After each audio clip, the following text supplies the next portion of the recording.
The entire courtroom erupted in laughter when the judge eyed my stained apron and asked if a waitress really expected to manage millions of dollars. I did not argue. I simply tapped the record button on my phone and let them keep talking. What they did not know was that I used to stand right where their lawyers were standing. The woman who left me everything had predicted this exact humiliation, down to the last detail. My name is Chloe Thomas, and as I stood in the center of the 17th District Court of Travis County, I could feel the weight of every single eye in the room pressing down on my shoulders. The air conditioning was humming a low mechanical drone, but it did not do much to combat the stifling heat of the Texas summer that lingered on everyone's skin. Or perhaps the heat I felt was just the burning humiliation that was currently being orchestrated for the entertainment of the gallery.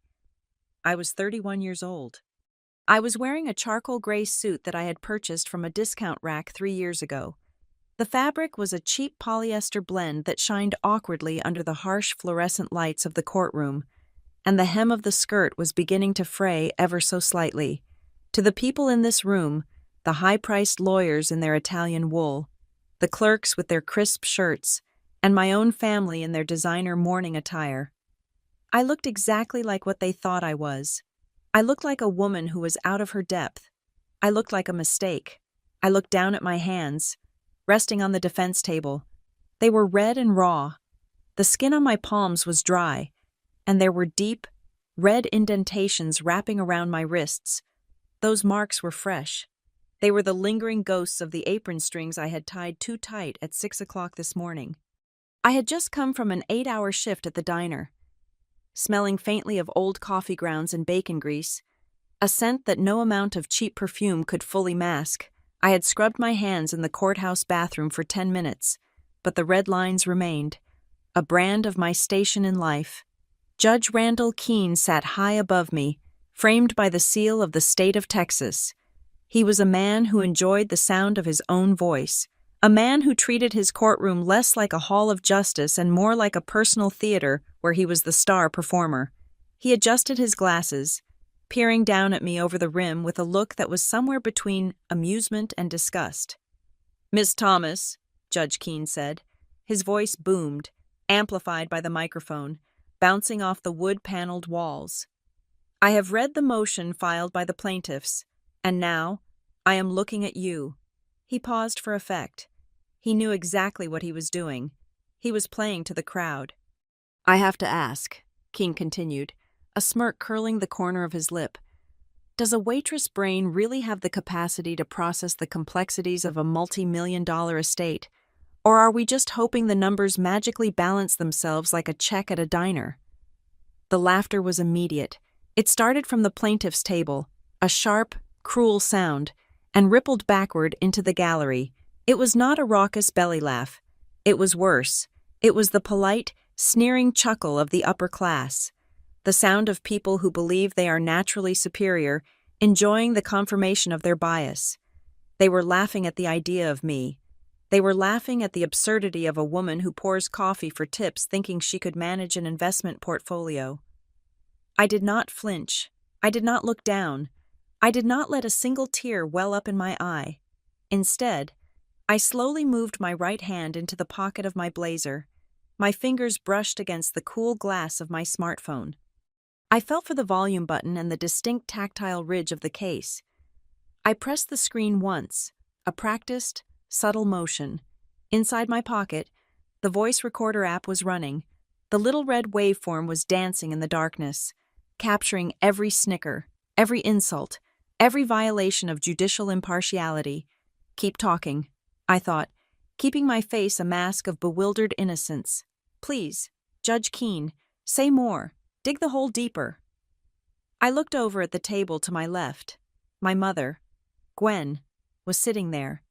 She was the picture of elegant grief, or at least, the performance of it. She wore a black dress that I knew cost $2,000, her hair perfectly coiffed, a single strand of pearls resting against her neck. She wasn't looking at me. She was looking at the judge, offering a small, sad nod, as if to say, "Yes, Your Honor." It is tragic how deluded my poor daughter is. Next to her sat Trent, my half-brother. Trent was the golden boy. He was 2 years older than me, with the kind of jawline that suggested money and the kind of eyes that suggested he had never heard the word no in his entire life. He was checking his watch. He looked bored. For Trent, this wasn't a family tragedy. It was an administrative hurdle. He wanted the assets. He wanted the liquidity, and I was just a piece of gum stuck to the bottom of his Italian loafer. He caught me looking at him and offered a small, pitying shake of his head, as if he were disappointed in me for dragging this out. Their lawyer, Caleb Rourke, stood up. Rourke was a legend in Travis County, a shark who smelled blood in the water from miles away. He was a large man who used his physical presence to intimidate, and he moved with the confidence of someone who golfed with the judge on weekends. "Your Honor," Rourke said, his voice smooth and rich like caramel, "we do not mean to be cruel to Miss Thomas. We are simply being realistic. The estate of Evelyn Harrow is vast. It involves complex financial instruments, commercial real estate holdings, and charitable trusts. It requires a level of sophistication and experience that—" He paused, turning to gesture at me with an open hand. "That the defendant simply does not possess." Rourke walked back to his table and picked up a large exhibit board. He walked it over to the jury box, though there was no jury today. Only the judge, and then turned it so the entire room could see. It was a photograph. It was a high-resolution image of me, taken just yesterday. I was standing behind the counter at the diner, hair frizzed from the humidity, a smear of ketchup on my sleeve, looking exhausted as I balanced a tray of dirty dishes. I remembered that moment. I remembered the flash. I had thought it was just a tourist taking a picture of the retro decor. "Exhibit A," Rourke announced. "This is the proposed executor in her natural element, serving burgers, wiping tables. Now, there is dignity in all labor, Your Honor. But we have to ask ourselves, is a woman who struggles to keep up with the lunch rush equipped to handle the fiscal responsibility of an 8-figure estate?" The judge chuckled again. "Point taken, Mr. Rourke. The court appreciates the visual aid." My mother put a hand over her mouth, feigning embarrassment on my behalf, but I could see the cold calculation in her eyes. This was their strategy. They didn't need to prove I was a criminal. They didn't need to prove I was malicious. They just needed to paint a picture of me that was so pathetic, so incompetent, that the court would step in to protect the assets for my own good. They were banking on the class prejudice of the court system. They were banking on the fact that a waitress is seen as less intelligent, less capable, and less human than a wealthy heir. And honestly, it was a good strategy. If I were actually who they thought I was, I would be crumbling right now. I would be crying. I would be begging them to stop showing the picture. I would be signing whatever settlement papers they shoved in front of me just to make the humiliation stop. But they didn't know. They didn't know that the waitress brain they were mocking had graduated summa cum laude. They didn't know that the woman in the cheap polyester suit had spent 5 years at Summit and Vail, one of the most prestigious litigation firms on the East Coast. They didn't know that I had drafted motions more complex than Rourke's entire career while I was still an intern. I looked at the photograph Rourke was parading around. I looked at the ketchup stain on my sleeve in the picture. I remembered that shift. I had worked a double because one of the other girls had a sick kid. I was tired in that photo. Yes, but I wasn't stupid. Evelyn Harrow, the woman who had left me everything, the woman whose legacy they were trying to tear apart, had warned me about this. "They will come for you, Chloe." She had told me, sitting on her porch in the hill country, watching the sun set over the scrub oaks. "They won't attack your character first. They will attack your competence. They will try to make you feel small so they can feel big. Let them. I took a deep breath, inhaling the stale air of the courtroom. I forced my posture to remain slumped. Just a fraction. I kept my eyes wide and slightly fearful. I was giving them the show they paid for. "It is simply a matter of stewardship," Rourke continued, sensing he had the room in the palm of his hand. "The family is willing to offer Miss Thomas a generous stipend. We are willing to set up a trust for her, managed by competent professionals. We want to ensure she is taken care of, without burdening her with responsibilities she clearly cannot understand." Generous, the judge mused. That sounds very reasonable to me. Miss Thomas, surely you can see that your family is trying to help you. I remained silent. The recording on my phone ticked past the 5-minute mark. Miss Thomas. The judge's voice grew sharper. He didn't like being ignored by the help. I looked up at him. I let a moment of silence hang in the air, heavy and uncomfortable. I saw Rourke smirk. I saw Trent check his watch again. I saw my mother smooth out an invisible wrinkle on her skirt. They think I am here to beg. I told myself. The thought was cold and hard like a diamond in my mind. They think I'm here to ask for pity. They think I'm going to stammer and apologize for existing. No. I am here to finish this. I was here to expose the rot. I was here to let them put their arrogance on the record. Under penalty of perjury, in a public forum, I was here to gather the ammunition that would not only win this case, but would dismantle their reputations brick by brick. Miss Thomas. Judge Keene slammed his gavel down, the sharp crack startling the room into total silence. I am speaking to you. Stand up. I pushed my chair back. The legs scraped against the linoleum floor with a screech that made everyone wince. I stood up slowly, deliberately.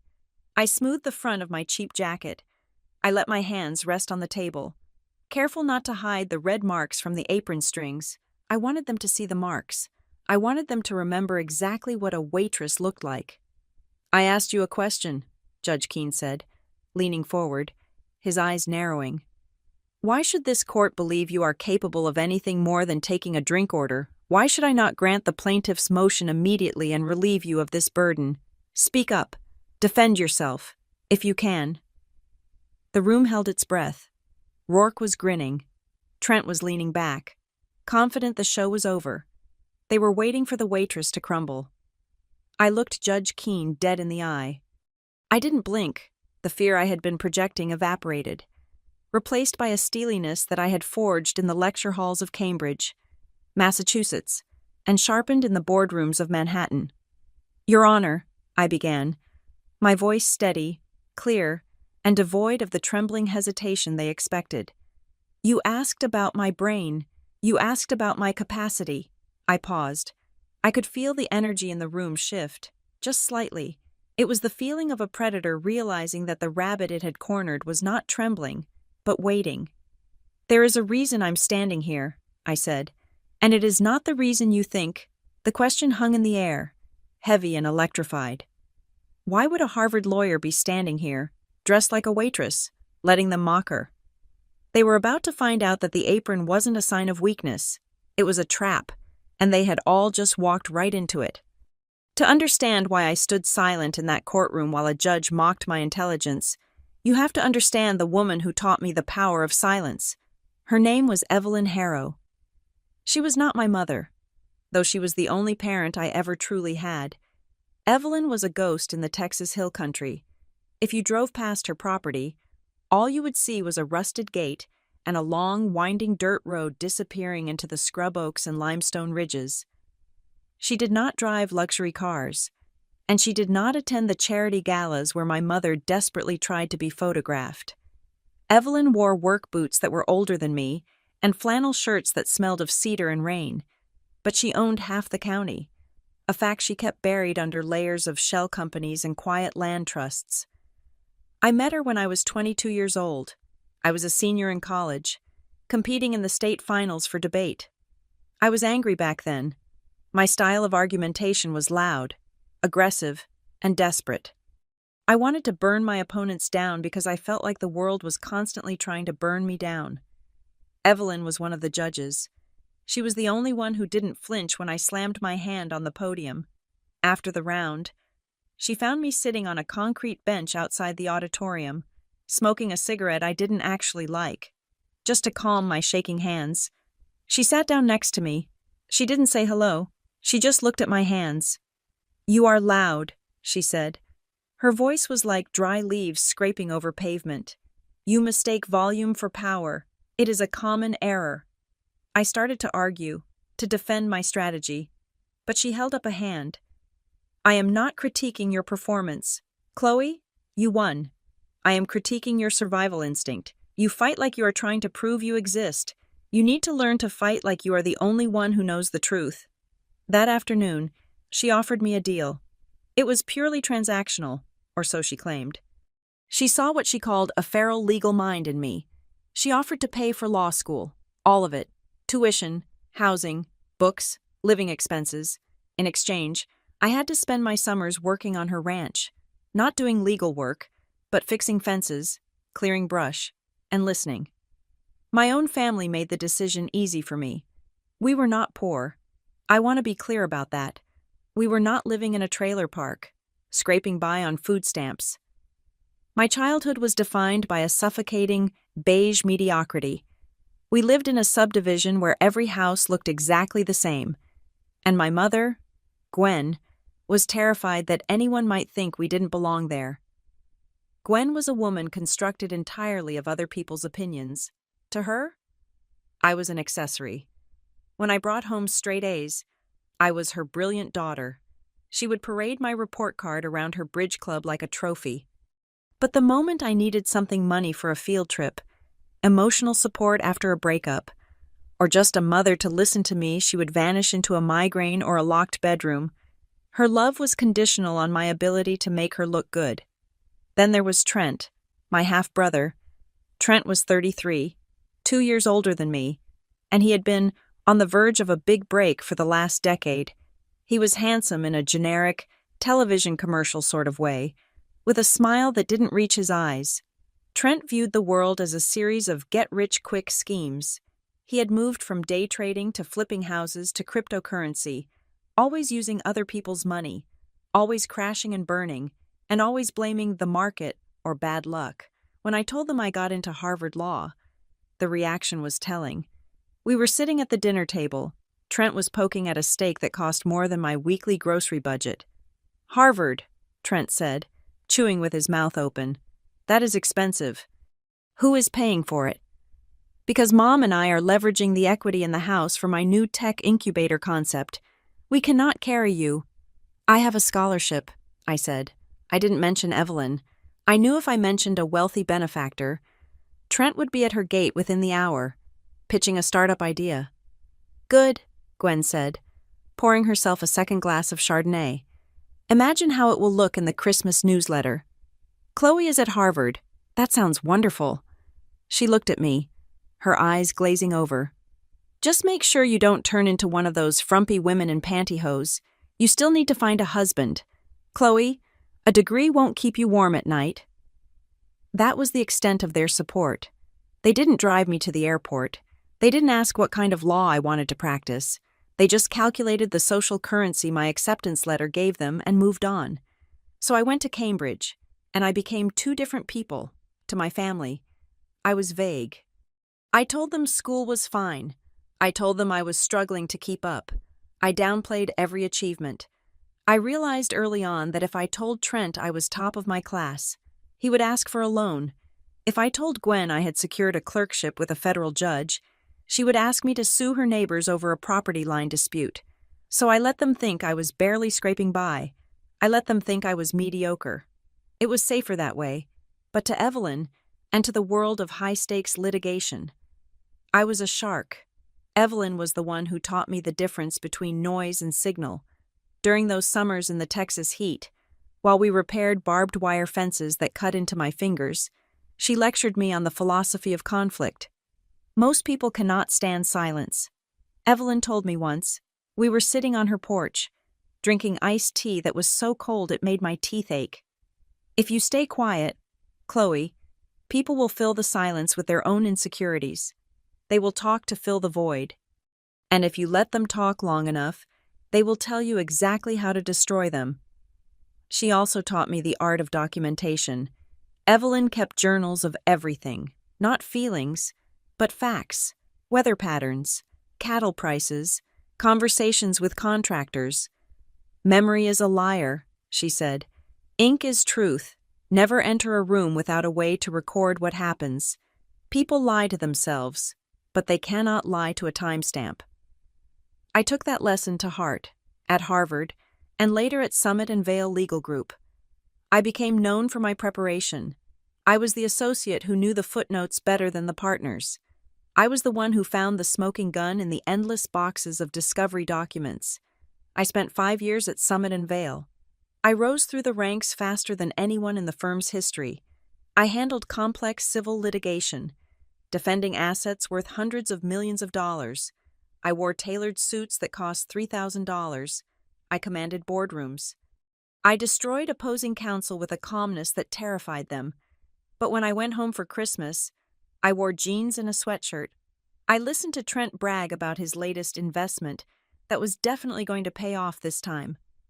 I listened to Gwen complain that I looked tired and that I should really consider wearing more makeup. I am just a junior associate, Mom. I would lie. Lots of paperwork, not much money yet. Well, Trent would sneer, sipping a craft beer he didn't pay for. Maybe you just don't have the killer instinct. Chloe, business is about aggression. You have always been too soft. I would just smile and drink my water. Silence. Then, 6 months ago, Evelyn called me. Her voice was weak. It sounded like paper tearing. She didn't tell me she was dying, but I knew. I took a leave of absence from the firm telling my colleagues I had a family emergency and flew back to Texas. Evelyn was in her bedroom, looking out the window at the hills she loved. She was small now, the cancer having eaten away the sturdy woman who used to lift hay bales, but her eyes were still sharp, burning with that terrifying intelligence. She didn't want to talk about her will. She didn't want to talk about the cancer. She wanted to talk about me. You have been hiding, she said. It wasn't a question. I have been protecting myself, I answered, sitting by her bedside. From them, she gestured vaguely towards the city, towards where my mother and brother lived. Yes, they would drain me dry if they knew. Evelyn nodded slowly. She reached out and took my hand.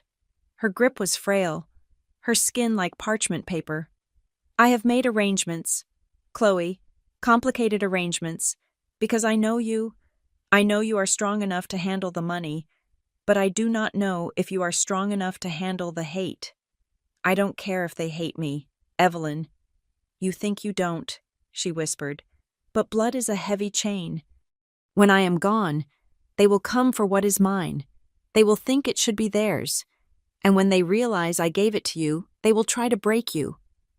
She pulled me closer, her eyes locking onto mine with an intensity that frightened me. They will drag you into the mud. They will try to humiliate you. There will be a moment. Chloe, inside a courtroom. I can see it as clearly as I see you now. Someone will look at you, and they will laugh. They will call you stupid. They will call you unworthy. I felt a chill run down my spine, despite the Texas heat. What do I do? I asked. Evelyn smiled, a dry, thin expression. You do what I taught you. You let them laugh. You let them think they have won. You let them expose their greed and their arrogance, and you write it all down. She squeezed my hand one last time. Promise me, she rasped. Promise me you won't interrupt them while they are digging their own graves. I promise, I said. Evelyn died 3 days later. She went quietly, in her sleep, just as the sun was coming up over the ridge. I was the one who found her. I was the one who closed her eyes.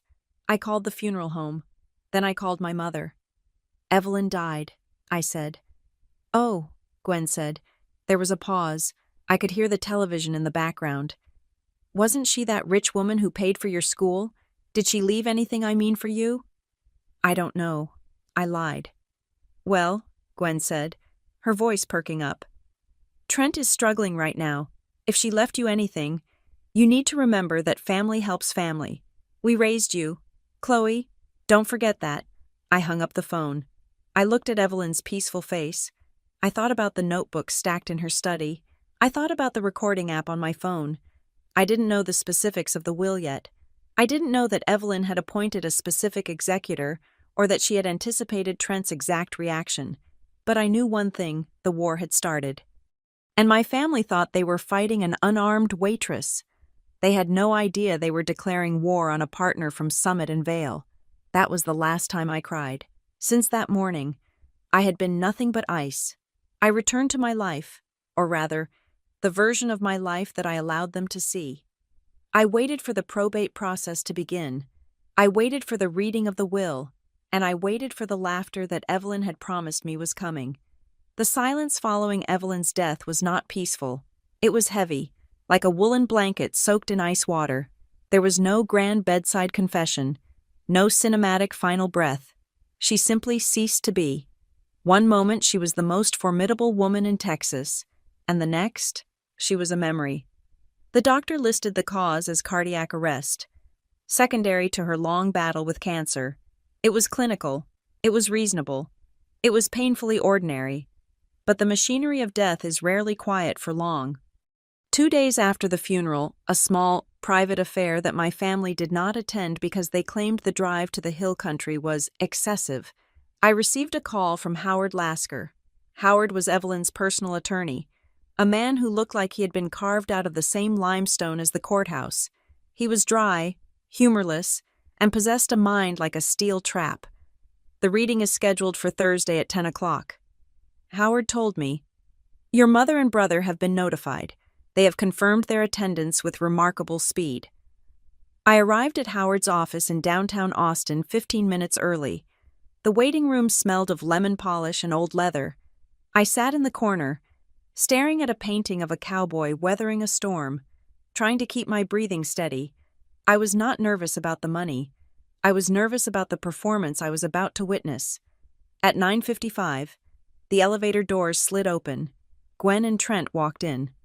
They looked like they were walking onto a movie set. Gwen was wearing a black veil, which felt absurdly dramatic for a woman she had met exactly twice in her life. Trent was wearing a suit that was too tight in the shoulders, checking his phone as he walked. "Chloe," Gwen said, swooping in for a hug that involved no actual contact. She smelled of expensive floral perfume. "You look tired. Are you eating?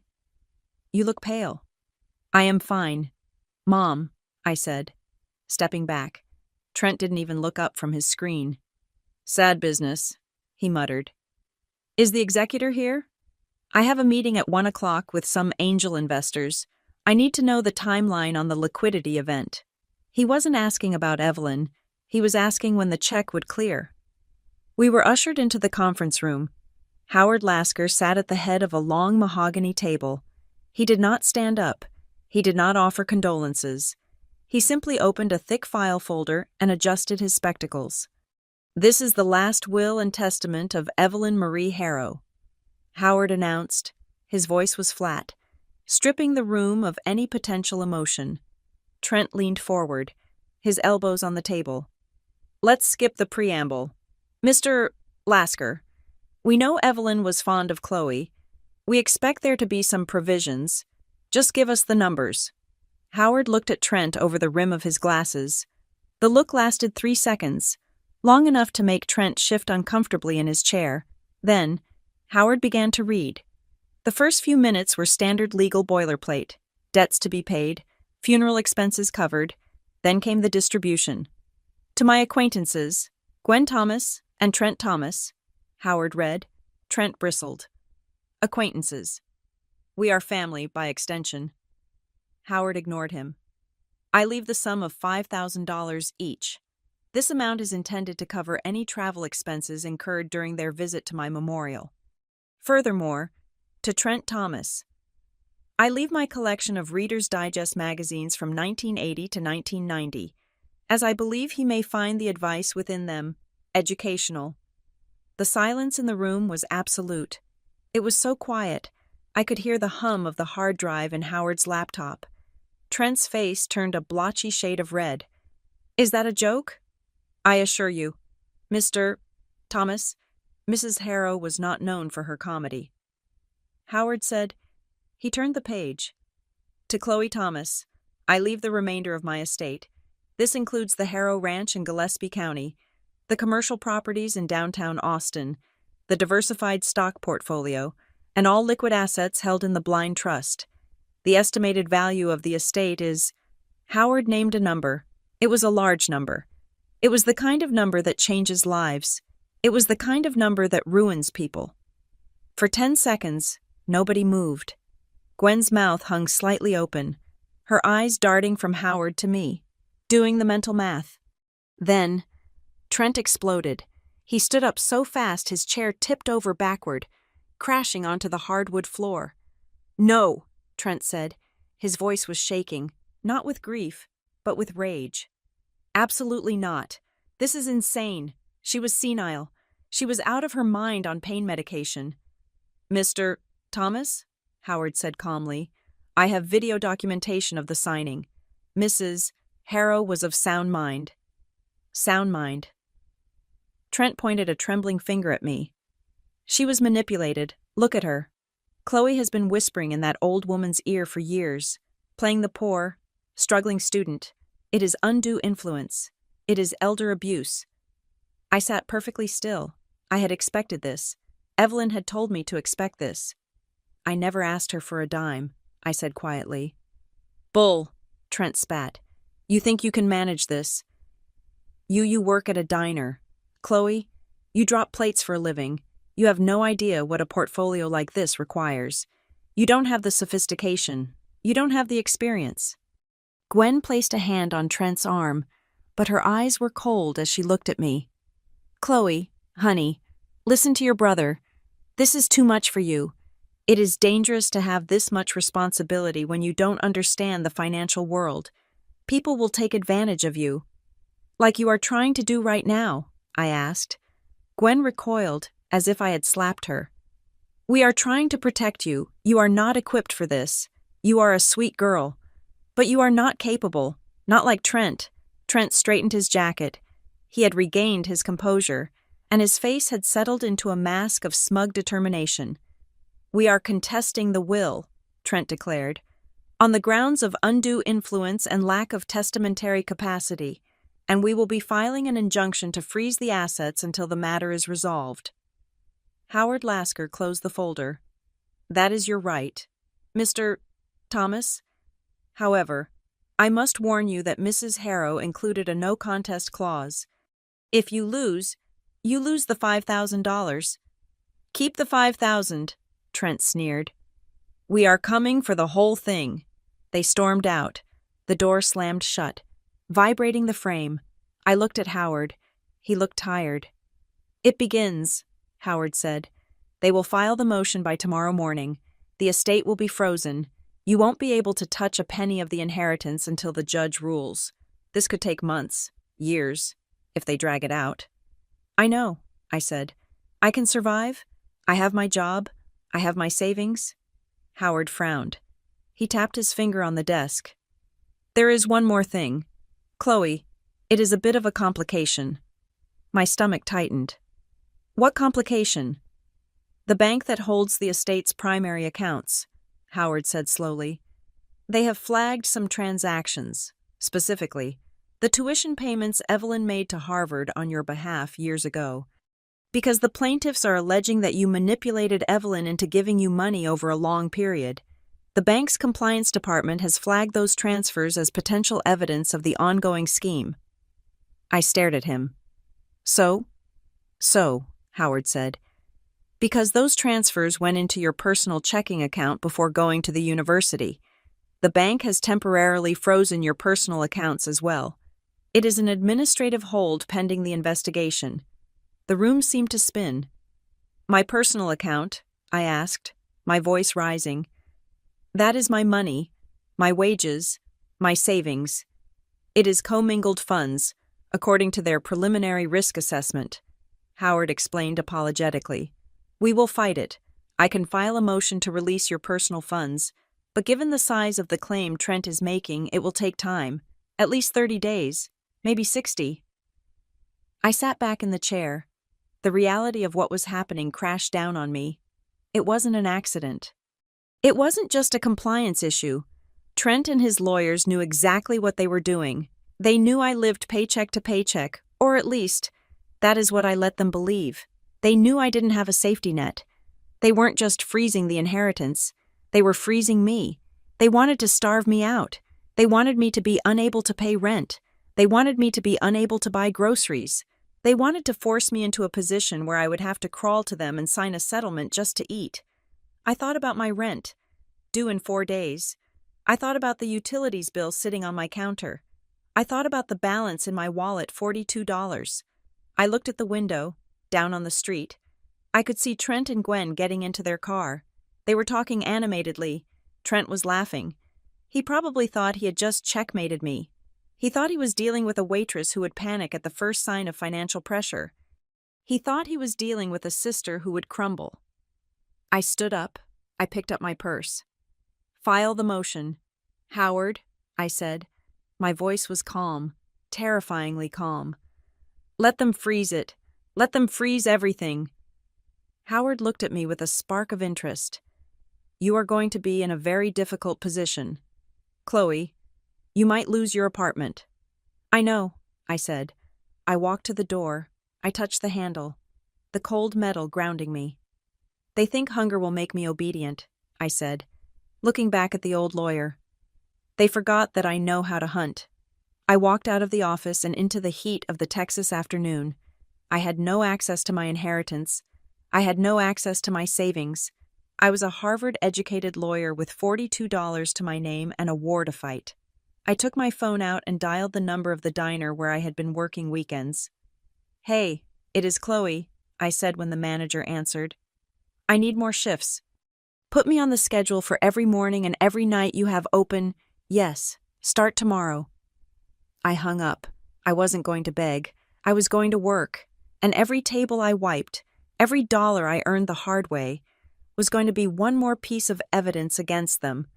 They wanted to paint me as a helpless girl, fine. I would show them exactly how much a girl could endure. The letter from Summit and Vale arrived via courier at 8 o'clock in the morning. It was on heavy, cream-colored bond paper, the kind that feels like fabric between your fingers. The language was polite, professional, and absolutely devastating, because the probate litigation regarding the Harrow estate involved accusations of fraud and financial impropriety, and because the opposing counsel, Trent's hired sharks, had raised a formal complaint regarding optics and potential conflicts of interest, the firm was placing me on an indefinite administrative leave, without pay. I sat on the edge of my bed, holding the letter. The sun was streaming through the blinds, illuminating the dust motes dancing in the air. I had $1,200 in cash hidden in a shoebox. My rent was $1,800, due in 10 days. My checking account was frozen. My savings account was frozen. And now, my salary was gone. I didn't scream. I didn't throw the lamp against the wall. I just folded the letter and placed it in the drawer of my nightstand. This was the squeeze. This was the moment the trap snapped shut. Trent and Gwen knew that legal battles were not won by truth alone. They were won by attrition. They wanted to bleed me until I was so desperate for a gallon of milk that I would sign away a multi-million-dollar legacy for a pittance. I put on my shoes. I walked out of my apartment and down the street to the Juniper and Oak Cafe. Sarah, the owner, was behind the counter, wrestling with a stubborn espresso machine. We had been friends since undergrad, before I went to law school and she went to culinary school. She knew who I was. She knew about Evelyn, but she didn't know the extent of the war I was fighting. "I need a job," I said. Sarah looked up, blowing a strand of hair out of her face. "You are a high-powered attorney. Chloe, you bill more in an hour than I make in a week. What do you mean, you need a job?" "I am on leave," I said, keeping my voice steady. "My accounts are locked up. Legal trouble with the family. I need cash. Sarah, and I need it today." She looked at me for a long moment. She saw the tension in my jaw, the dark circles under my eyes that concealer couldn't quite hide. She didn't ask questions. She just pointed to the back room. "Apron is on the hook. Shift starts in 10 minutes. Minimum wage plus tips. Don't break my dishes." And just like that, Chloe Thomas, J.D., became Chloe the waitress. The transition was jarring. For the last 5 years, my working life had been defined by silence, air conditioning, and intellectual combat. Now, it was defined by noise, heat, and physical exhaustion. The cafe was popular. It sat on the edge of the university district, drawing a mix of hungover students and wealthy locals from the nearby Tarrytown neighborhood. The lunch rush was a chaotic ballet of clattering silverware and shouting orders. I learned quickly that physical labor is a different kind of tired. It settles in your lower back and throbs in the arches of your feet. I spent hours on my feet, weaving between tables, balancing trays of avocado toast and oat milk lattes. My pride took a hit every time I had to kneel to wipe up a spilled drink.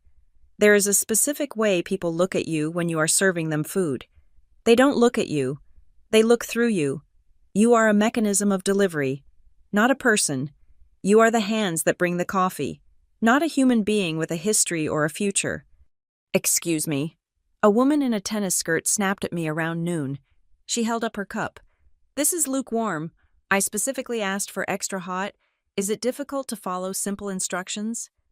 I looked at the steam rising from the cup. It was clearly hot.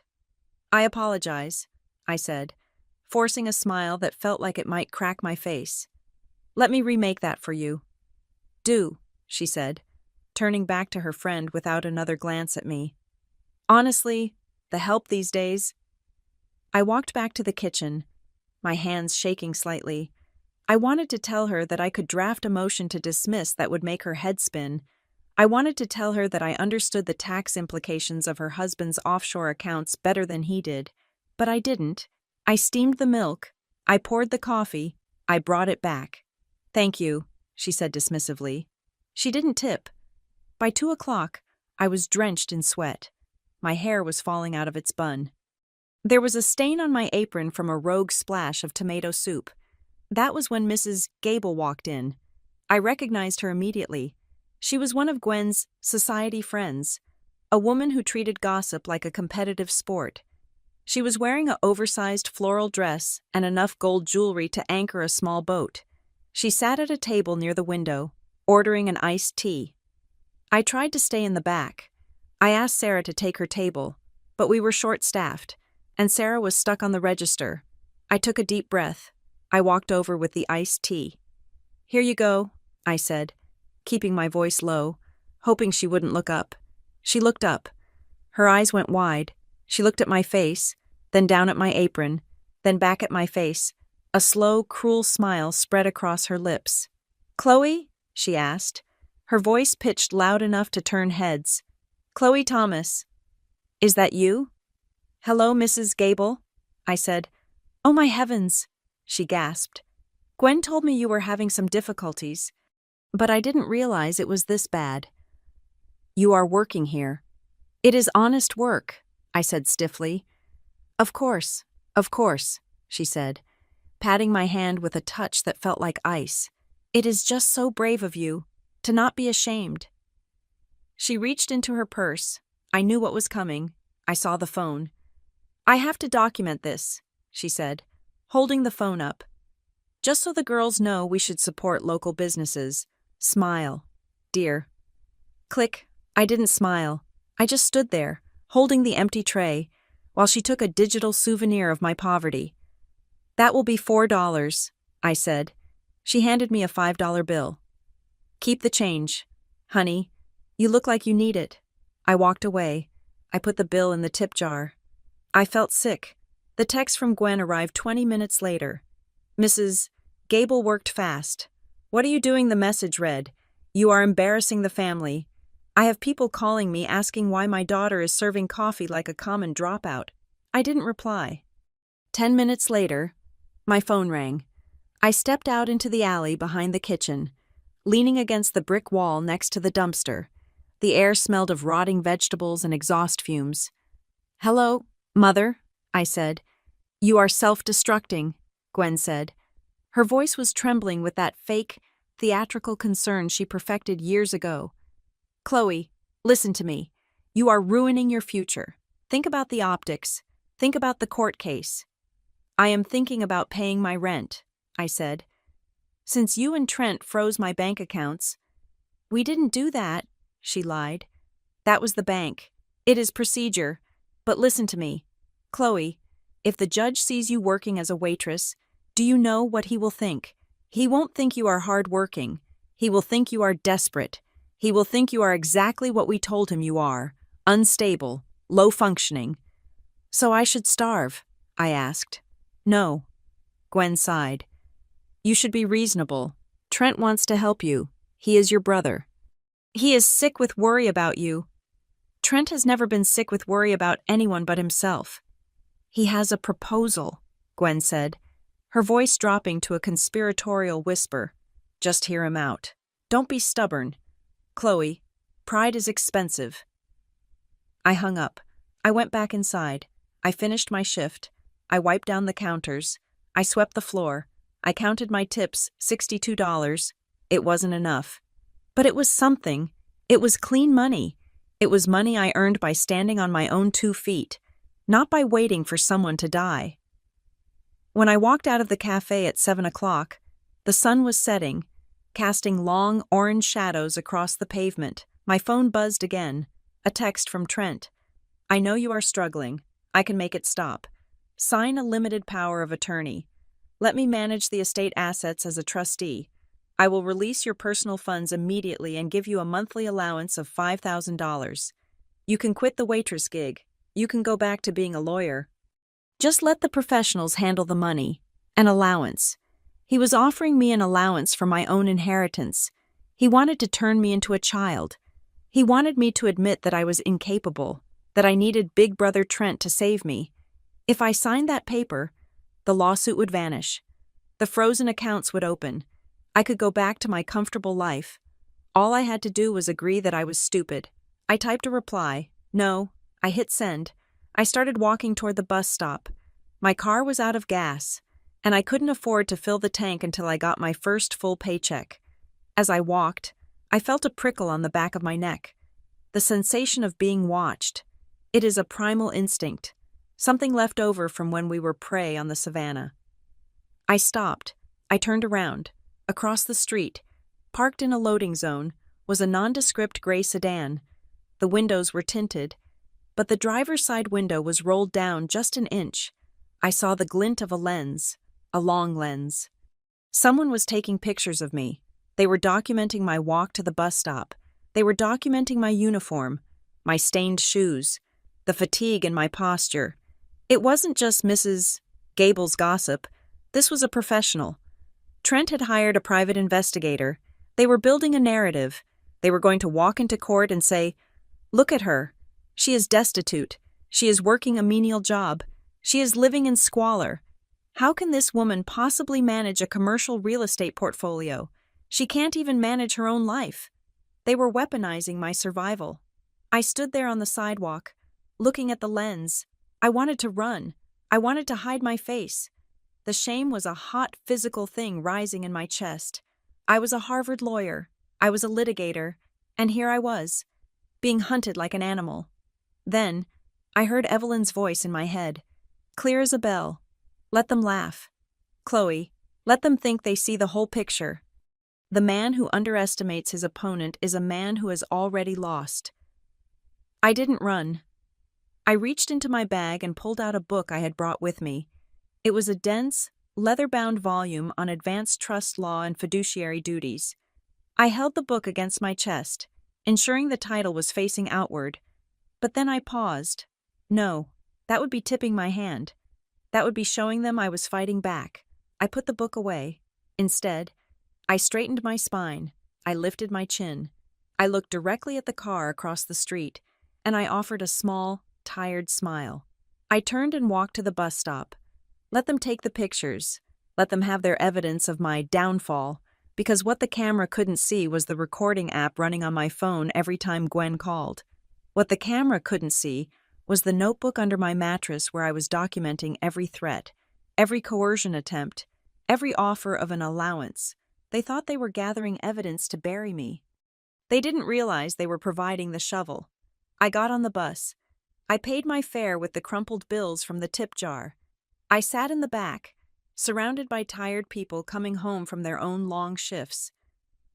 I closed my eyes and let the vibration of the engine rattle through my bones. I was tired. I was poor. I was being hunted. But I was not broken. Tomorrow, I would go back to the cafe. I would pour the coffee. I would wipe the tables. I would let them sneer. And I would wait for my day in court. Because when that day came, I wasn't going to be the defendant. I was going to be the executioner. The neon sign of the 24-hour diner flickered above me. but I was not there to serve coffee. I was there to meet the only person in Austin I trusted to help me bury my brother. Maya Ellison was sitting in a corner booth, nursing a black coffee. We had gone to law school together, survived the bar exam together, and while I had gone into high-stakes corporate litigation, Maya had chosen the muddy, bloody trenches of probate law. She knew where the bodies were buried because she usually helped dig the graves. I slid into the booth opposite her. I was still wearing my uniform from the cafe, smelling faintly of sanitizer and old grease. Maya was in a crisp navy suit, looking like she had just stepped out of a boardroom. "You look like hell, Chloe," she said. It wasn't an insult. It was a professional assessment. "I feel like hell," I admitted. "But I need you to tell me I am not crazy." I slid a thick manila envelope across the table. It contained copies of the motions Trent's lawyer, Caleb Rourke, had filed, the contest of the will, the freezing of the assets, the motion to remove me as executor due to incompetence. Maya didn't open it immediately. She looked at me, her dark eyes sharp and calculating. "I heard about the scene in court. Waitress brain. Rourke is losing his touch. That is sloppy. He is betting too hard on the judge's bias." "It worked," I said. Keene laughed. The whole room laughed. "Keene is a politician in a robe," Maya said. Finally opening the envelope, she scanned the documents, her eyes darting back and forth. She flipped pages, humming a low, dissonant note. After 5 minutes, she closed the file. "Standard playbook," she said. "They are not trying to win on the law. Chloe, they know they can't. To prove undue influence, they would need to show you isolated Evelyn, controlled her medication, or coerced her. You were in Boston for 90% of the last 5 years. The timeline doesn't fit the narrative. So why file it?" "To bleed you," Maya said flatly. "Look at the procedural requests.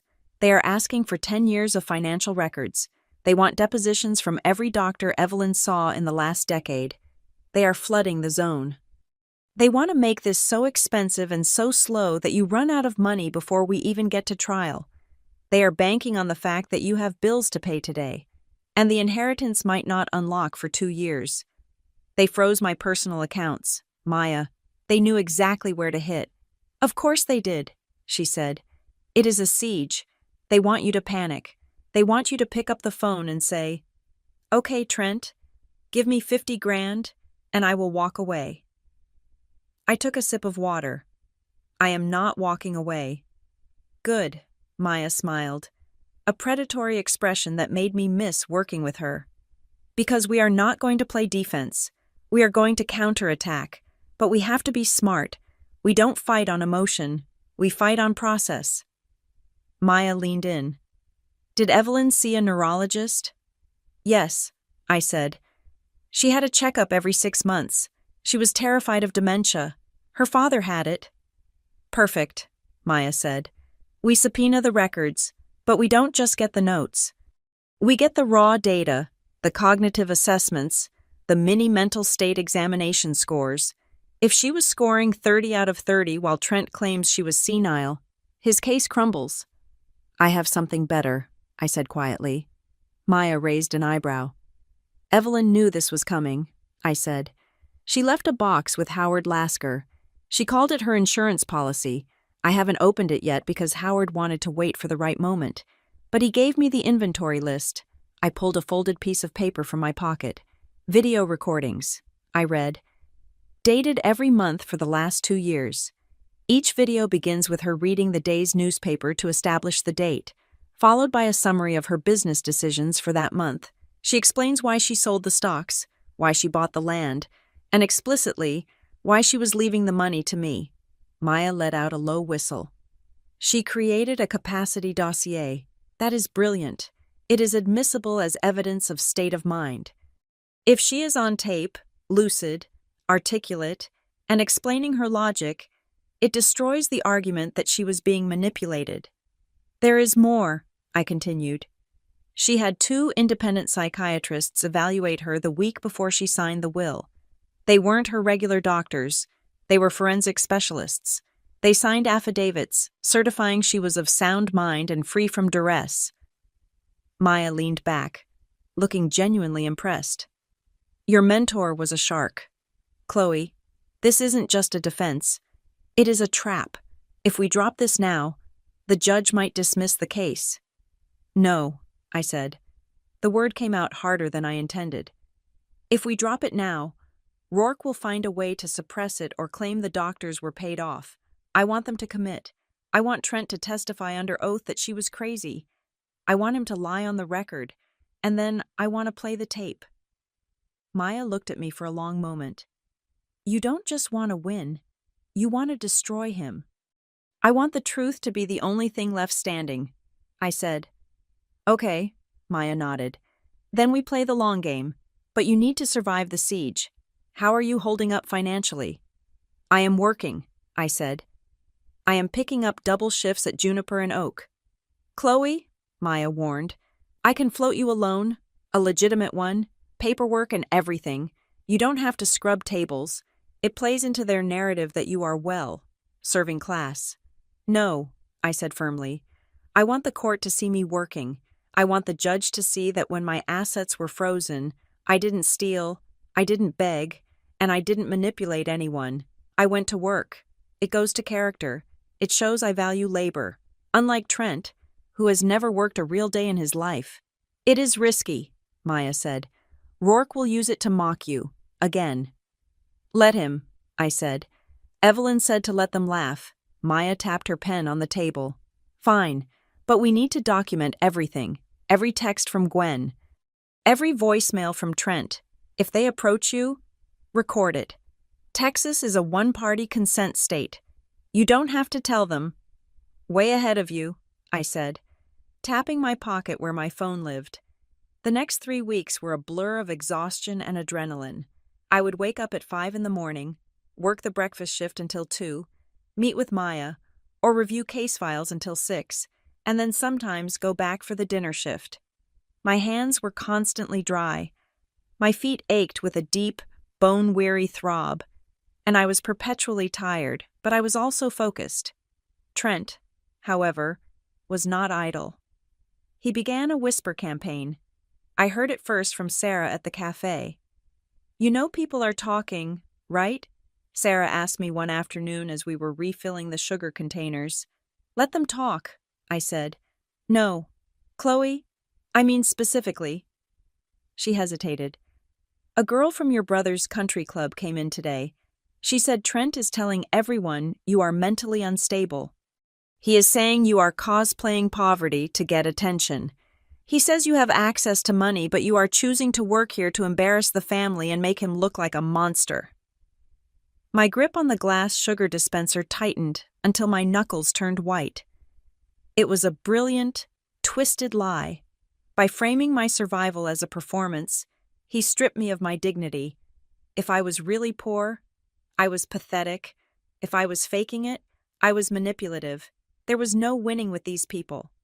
He is terrified, I told Sarah. He knows that if people respect me, his story falls apart. That evening, Gwen started her bombardment. My phone lit up with message after message. Gwen, Chloe, please, I saw the pictures of you on Facebook. Someone posted you cleaning up a spill. It breaks my heart. Gwen, Trent is willing to be the bigger person. He just wants to stop this madness. Just sign the papers.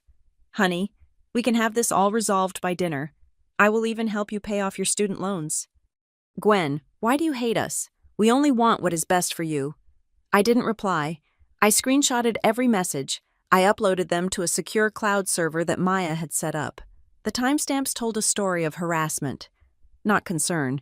She wasn't asking how I was. She was asking me to surrender. But the real turning point came on a rainy Tuesday night. I dragged myself home after a 10-hour shift. My apartment building was old, with a flickering light in the hallway that buzzed like an angry hornet. I was fumbling for my keys when I saw it. A plain manila envelope was taped to my door. There was no stamp, no return address, just my name, written in block letters with a black marker. My heart hammered against my ribs. Was this a threat? A subpoena. I unlocked the door, rushed inside, and locked it behind me. I threw the envelope on my kitchen table and stared at it for a full minute before I grabbed a knife to slit it open. Inside were 3 sheets of paper. They were printouts of emails. I looked at the dates. They were from 6 months ago, just before Evelyn died. The sender was Trent Thomas. The recipient was Evelyn Harrow. I started reading, and my breath caught in my throat. Subject: urgent investment opportunity. Personal favor, Evelyn. I know we haven't spoken much lately, but I am in a bind. The liquidity for the tech venture hit a snag. I need $500,000 by Friday, or the partners are going to pull out. I can offer you 15% equity. Please, I cannot go to Gwen with this. She thinks the business is already profitable. The next email was dated 2 days later. Subject: urgent. Please, Evelyn, I am begging you. It is not just the business. I leveraged the house. If I don't cover this margin call, I lose everything. You have so much sitting in low-yield bonds. Just a loan. I will pay it back in 6 months. And then, the 3rd page, a reply from Evelyn. Trent, I have reviewed your proposal. It is not an investment. It is a donation to a sinking ship. You have leveraged assets you do not own to fund a lifestyle you cannot afford. I will not give you a penny, not because I do not have it, but because saving you now would only prevent you from learning the lesson you desperately need. Tell your mother the truth. Evelyn. I lowered the papers. My hands were shaking. This changed everything. Trent wasn't contesting the will because he thought I was incompetent. He wasn't fighting for family legacy. He was fighting for his life. He was broke. He had leveraged Gwen's house, our childhood home, and lost the money. If he didn't get control of Evelyn's estate, and soon, the house of cards would collapse. He needed the inheritance to cover his debts before Gwen found out she was homeless. That was why he was so aggressive. That was why he wanted a settlement. He didn't care about the long term. He needed cash immediately. The motive was clear. It was desperation. But who sent me this? Evelyn was dead. Howard Lasker would have given this to me legally during discovery, not taped to my door. Trent certainly didn't send it. I looked at the envelope again. There was nothing, no markings. Someone else was watching. Someone else knew Trent's secret and wanted him to burn. I picked up my phone and dialed Maya. It was 11 at night. Tell me you have good news, she answered, her voice groggy. I have a motive, I said. And I have proof that Trent lied about his financial standing in the initial deposition. What do you have? Emails, I said. He begged Evelyn for money right before she died. She refused. He is underwater. Maya. He isn't protecting the estate. He is trying to loot it to pay off gambling debts. There was a silence on the line, and then I heard the rustle of sheets as Maya sat up. Bring them to me tomorrow, Maya said, her voice sharp and awake. If those are authentic, we don't just have a defense, we have a weapon. I will, I said. I hung up and looked at the papers again. You are not the golden boy. Trent, I whispered to the empty room. You are just a desperate man with a lot of debt. I carefully placed the emails in my own red binder, right next to the photos of me waiting tables. They wanted a war of attrition. They wanted to see who would blink first. I wasn't blinking. I was just getting started. The courtroom air was stale, recycled through vents that hadn't been cleaned since the 80s. But the suffocating pressure in the room had nothing to do with the ventilation. It was the weight of expectation. Everyone in the 17th District Court expected a slaughter. On one side sat Caleb Rourke. He was a man who cost $600 an hour and looked like he was worth every cent. He had a mane of silver hair, a voice that rumbled like a luxury car engine, and a reputation for tearing witnesses apart until they thanked him for the privilege. Beside him sat Trent and Gwen, looking like the victims of a terrible tragedy, dabbing dry eyes with expensive handkerchiefs. On the other side sat me, Chloe Thomas, the waitress. Judge Randall Keene presided over the bench like a king bored with his subjects. He had already made up his mind. I could see it in the way he didn't bother to look at my filings, only glancing occasionally at the clock, as if calculating how soon he could make his tea time. Mr. Rourke, Judge Keene said, waving a hand lazily. You may proceed with your opening arguments regarding the motion for a temporary injunction. Rourke stood up. He didn't walk to the podium. He prowled the center of the room. He didn't look at the judge. He looked at the gallery. He looked at the few reporters who had wandered in, sniffing a scandal. Your Honor, Rourke began, his voice filling the room without effort. This case is not about money. It is about protection. It is about stewardship. We are here to save a legacy from being squandered by incompetence. He turned to me then. His eyes were cold. Dead things. Ms. Thomas claims to be the rightful executor of the Harrow estate, a portfolio worth tens of millions of dollars, commercial real estate, venture capital funds, complex derivatives. Rourke paused, letting the silence stretch. And yet, until this morning, Ms. Thomas was scrubbing dried egg yolk off a plate at a diner 3 blocks from here. He walked back to his table and picked up a large, blown-up photograph. It was the one Mrs. Gable had taken, me, in my apron, hair messy, looking exhausted. Exhibit C, Rourke said, holding it up for the judge. This is the defendant. This is the person who claims she can manage a financial empire. Now, I am a simple man, Your Honor, but I have to ask if Ms. Thomas is the legal prodigy she claims to be. Why is she serving coffee for minimum wage? Why is she living in a walk-up apartment that has been cited for code violations? Why is she effectively destitute? Judge Keene peered over his glasses at the photo. He let out a sharp, derisive snort. It is a compelling question, Mr. Rourke, the judge said. It does seem like a rather dramatic fall from grace for a supposed Harvard graduate. Perhaps the diploma was printed on the back of a menu. Laughter rippled through the courtroom. It wasn't loud, but it was sharp. It was the sound of my humiliation being ratified by the state. I sat perfectly still. My hands were folded on the table, under the table. My right hand was resting on my pocket, feeling the warmth of my phone.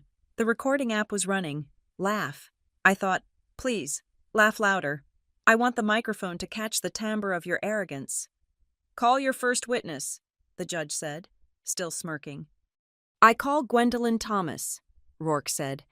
My mother stood up. She walked to the stand with the grace of a martyr walking to the stake. She took the oath, her voice trembling just enough to sell the performance. Mrs. Thomas, Rourke said gently, tell us about your daughter. Tell us about Chloe. Gwen looked at me. Her eyes were wet with fake tears. I love my daughter, she said. I love her so much, but she has always been difficult, impulsive. She has a history of making rash decisions. She rejects our help. She cuts us off. She has this idea that the world is against her, and she refuses to listen to reason. And regarding her finances, Rourke prompted. She has never been good with money, Gwen lied. She spends it as fast as she gets it. She doesn't understand the value of $1. That is why we are so worried. If she gets control of Evelyn's estate, she will destroy it, and she will destroy herself in the process. We just want to protect her from her own hubris. Thank you, Mrs. Thomas, Rourke said. Maya, sitting beside me, scribbled a note on her legal pad and slid it to me. Do not react. They want you to scream. I didn't scream. I stood up when it was my turn to cross-examine. Mrs. Thomas, I said. My voice was cool, detached. You stated that I am impulsive and bad with money. Are you aware that I graduated summa cum laude from Harvard Law? Are you aware that I worked for 5 years at Summit and Vail, managing litigation for Fortune 500 companies? Gwen sniffed. I know you had a job. Chloe, I also know you lost it, or quit. We don't really know. Do we? You are very secretive, just like you were secretive with Evelyn. Did I ever ask you for money? Mother, I asked. In the last 10 years, did I ever ask you for a single cent? Well, no, Gwen said, looking at the judge. But that is just your stubbornness. It doesn't mean you were solvent. No further questions, I said. I sat down. It wasn't a victory, but I had put it on the record. Then, Rourke called me to the stand. This was it. This was the moment they had been waiting for. Rourke buttoned his jacket and walked toward me like a hunter approaching a trapped animal. "Ms. Thomas," he said, "let us dispense with the pleasantries. You are working as a waitress because you have no other options, correct?" "I am working as a waitress because my assets were frozen by your client's motion," I said clearly. "I am working because I pay my own bills. I do not live on credit." I looked directly at Trent when I said that. He flinched, just slightly. "Noble," Rourke mocked. "But let's talk about competence.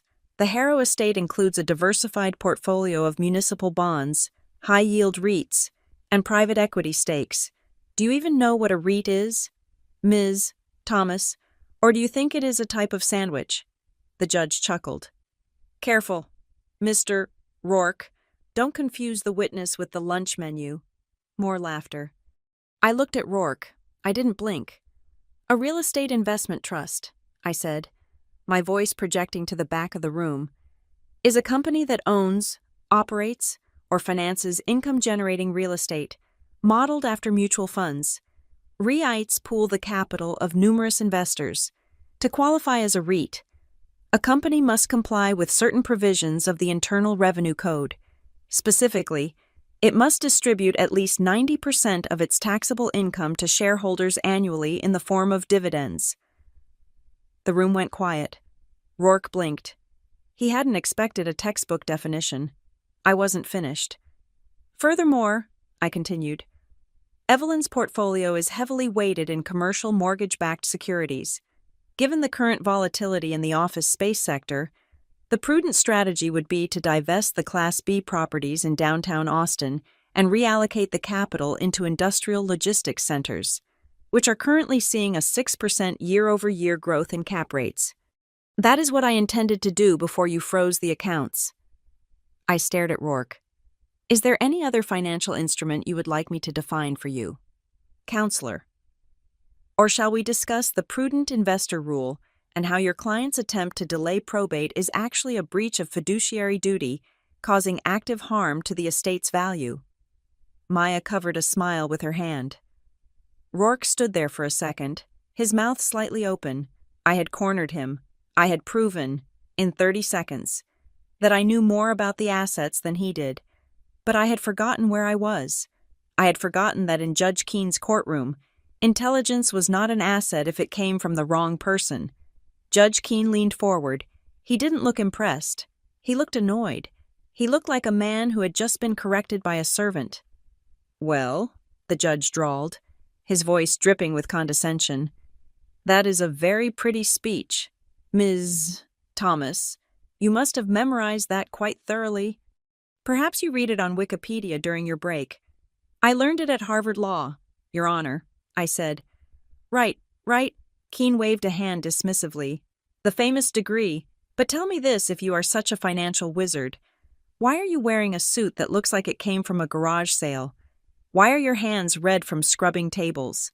He leaned back, a cruel smile playing on his lips. "You see, Ms. Thomas, there is book smarts, and then there is street smarts. And frankly, looking at you, I have a hard time believing a waitress brain can truly grasp the nuances of multi-generational wealth management. You might know the definitions, but do you have the breeding for it?" "Genius waitress brain," the judge chuckled to himself, as if he had just invented the wittiest joke in history. "Now that is an oxymoron if I ever heard one." The courtroom erupted. Trent was laughing openly now, his head thrown back. Gwen was smiling behind her hand. Rourke was grinning like a shark. They were laughing at my logic.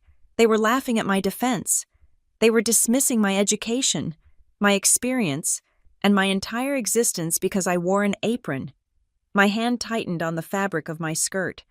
The anger was a physical heat in my chest, a fire that wanted to consume the entire room. I wanted to scream. I wanted to throw the table over. I wanted to pull out the emails proving Trent was a fraud and shove them down the judge's throat. But then I saw Maya. She wasn't looking at the judge. She was looking at me. She held my gaze, and she gave a microscopic shake of her head. Her eyes were hard and clear. "Let them talk." Her eyes said, "Let them dig." I felt the phone in my pocket. It was still recording. Every word, every insult, every prejudiced, biased syllable that fell from Judge Keene's mouth was being captured in high-definition audio. "Waitress brain," I repeated slowly. "Is that your official assessment, Your Honor?" "It is my observation," Keene said, enjoying the crowd's reaction. "And it brings me to my ruling." The laughter died down. The room waited. "Given the complexity of the estate," Keene said, shuffling his papers, "and given the questions regarding the defendant's current stability and lifestyle, I am not comfortable handing over the keys to the kingdom. Not yet." He banged his gavel. "I am granting the plaintiff's motion for a temporary injunction. The assets will remain frozen. Furthermore, I am ordering the appointment of a temporary administrator to oversee the estate until the trial concludes. I am inclined to appoint a family trust committee, headed by Mr. Trent Thomas, to advise on urgent financial decisions." It was a gut punch. He was giving Trent the keys. Not officially, not permanently, but enough. Trent would have oversight. Trent would have access. "But, Your Honor," I stood up, my voice shaking with controlled fury. "Mr. Thomas is a debtor. Giving him access to the estate is—" "Sit down, Ms. Thomas," Keene roared. "Do not lecture me on my rulings. Unless you want to be held in contempt and spend the night in a cell, you will sit down and be quiet. You may be a genius at the diner, but in here, you are just a defendant." I sat down. The gavel banged again. "Court is adjourned." Trent walked past my table. He stopped, just for a second. He leaned down, so close I could smell his expensive cologne masking the scent of his own desperation. "Don't worry, sis," he whispered. "I will make sure to tip you next time I stop by for coffee." He walked away, laughing with Rourke. Gwen followed them, avoiding my eyes. I sat there while the room emptied. I sat there until it was just me and Maya and the bailiff who was looking at me with pity. "He gave them the estate," I said. My voice was hollow. "He gave them a rope," Maya said softly. She began packing up her briefcase. "He just put a man with massive gambling debts in charge of a multi-million-dollar cookie jar. And he did it on the record, after mocking the actual executor based on class prejudice." Maya looked at me. "Do you have the recording?" I pulled the phone out of my pocket. I stopped the recording. The file saved. 2 hours and 14 minutes of pure, unfiltered judicial misconduct. "I have it," I said. "Good," Maya said. "Because Judge Keene just made the biggest mistake of his career. He thought he was crushing a waitress. He didn't realize he was handing a loaded gun to a litigator." I stood up. The red marks on my wrists from the apron strings were throbbing. "I am going to destroy him," I said. "Not just Trent. The judge, Rourke, all of them." "We will," Maya said. "But first, we let them get comfortable. We let Trent think he has won. We let him put his hand in the jar." I looked at the empty judge's bench. The seal of Texas hung above it, silent and imposing. "They wanted a waitress," I said, turning to leave. "I am going to serve them a meal they will choke on." The heavy oak doors of the courtroom swung shut behind us, muting the buzz of the gallery. But the silence in the hallway was far more violent. It was the kind of silence that precedes an explosion. The recess was supposed to be 15 minutes, just enough time for the judge to grab a coffee and for my family to corner me. Gwen moved first. She didn't look like a grieving mother anymore. The mask of the concerned matriarch she had worn inside the courtroom vanished, replaced by the sharp, brittle impatience I remembered from my childhood. She grabbed my arm, her manicured nails digging into the fabric of my cheap suit jacket. "This has to stop," Gwen hissed. Her voice was low, vibrating with embarrassment. "Did you hear them laughing? Did you hear what the judge said? You are making a fool of yourself, Chloe. And worse, you are dragging our name through the mud." Trent stepped in front of me, blocking my path to the water fountain. He held a document in his hand, a crisp, blue-backed settlement agreement. He must have had it printed and ready in his briefcase the entire time. "It is over, Chloe," Trent said. He didn't look angry. He looked triumphant. It was the look of a man who had just watched his opponent fold a winning hand because they didn't know the rules of the game. Keene is going to appoint the trust committee. That is me. That is us. You heard him? He thinks you are a joke. He slapped the paper against his palm. Sign the temporary delegation of authority, Trent commanded. Right now, we go back in there. We tell the judge we have reached an amicable interim agreement, and we stop the bleeding. I will release $5,000 to your account today. You can pay your rent. You can buy some decent clothes. You can stop playing Waitress. I looked at the paper, then I looked at Trent. And if I don't? I asked. Then we crush you, Trent said simply. We drag this out for 2 years. We depose every manager you have ever had. We bring up every mistake you made in high school. By the time we are done, you won't just be broke. You will be unemployable. He leaned closer, invading my personal space. Face it, Chloe, you are a coffee girl. You wipe tables. You think anyone in that room is going to believe you can manage a hedge fund. You think anyone is going to trust you over me. The air in the hallway seemed to stand still. I looked at my brother. I looked at the sweat beading on his upper lip, the slight tremor in his hand that he was trying to hide. I saw the desperation I had read in his emails to Evelyn. He wasn't a titan of industry. He was a frightened little boy in a suit he couldn't afford. You asked me a question, I said softly. What? Trent snapped. You asked if anyone would trust me. I said, but that isn't the real question, is it, Trent? The question isn't who trusts me. The question is who has been told to trust me. Trent frowned. What are you talking about? You are babbling. I reached into my purse. I didn't reach for my phone this time. I reached for my wallet. It was an old leather thing, battered and worn, but the contents were pristine. I pulled out a small, laminated card. I held it up, right at Trent's eye level. It was my State Bar of Texas identification card. Next to it, I held up a second card, my security clearance badge for the federal courthouse in the Southern District of New York, issued during my time at Summit and Vail. Read it, I said. Trent stared at the card. He blinked. He squinted. Chloe Thomas, he read, his voice faltering. Attorney at law, active status, admitted. He stopped. He looked at the date. Admitted 5 years ago. I finished for him. I turned to Gwen.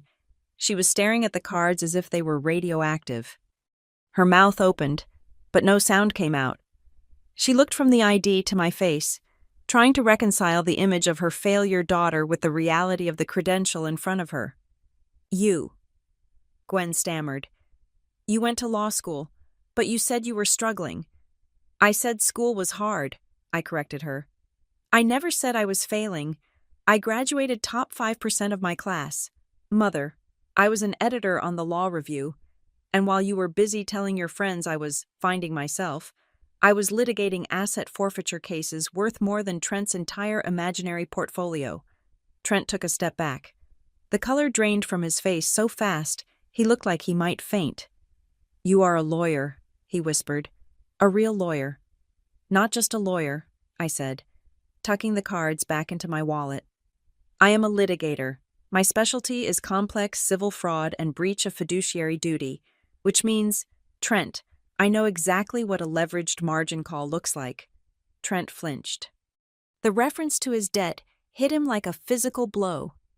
You set us up, he accused, his voice rising to a high, panic-stricken pitch. You hid this.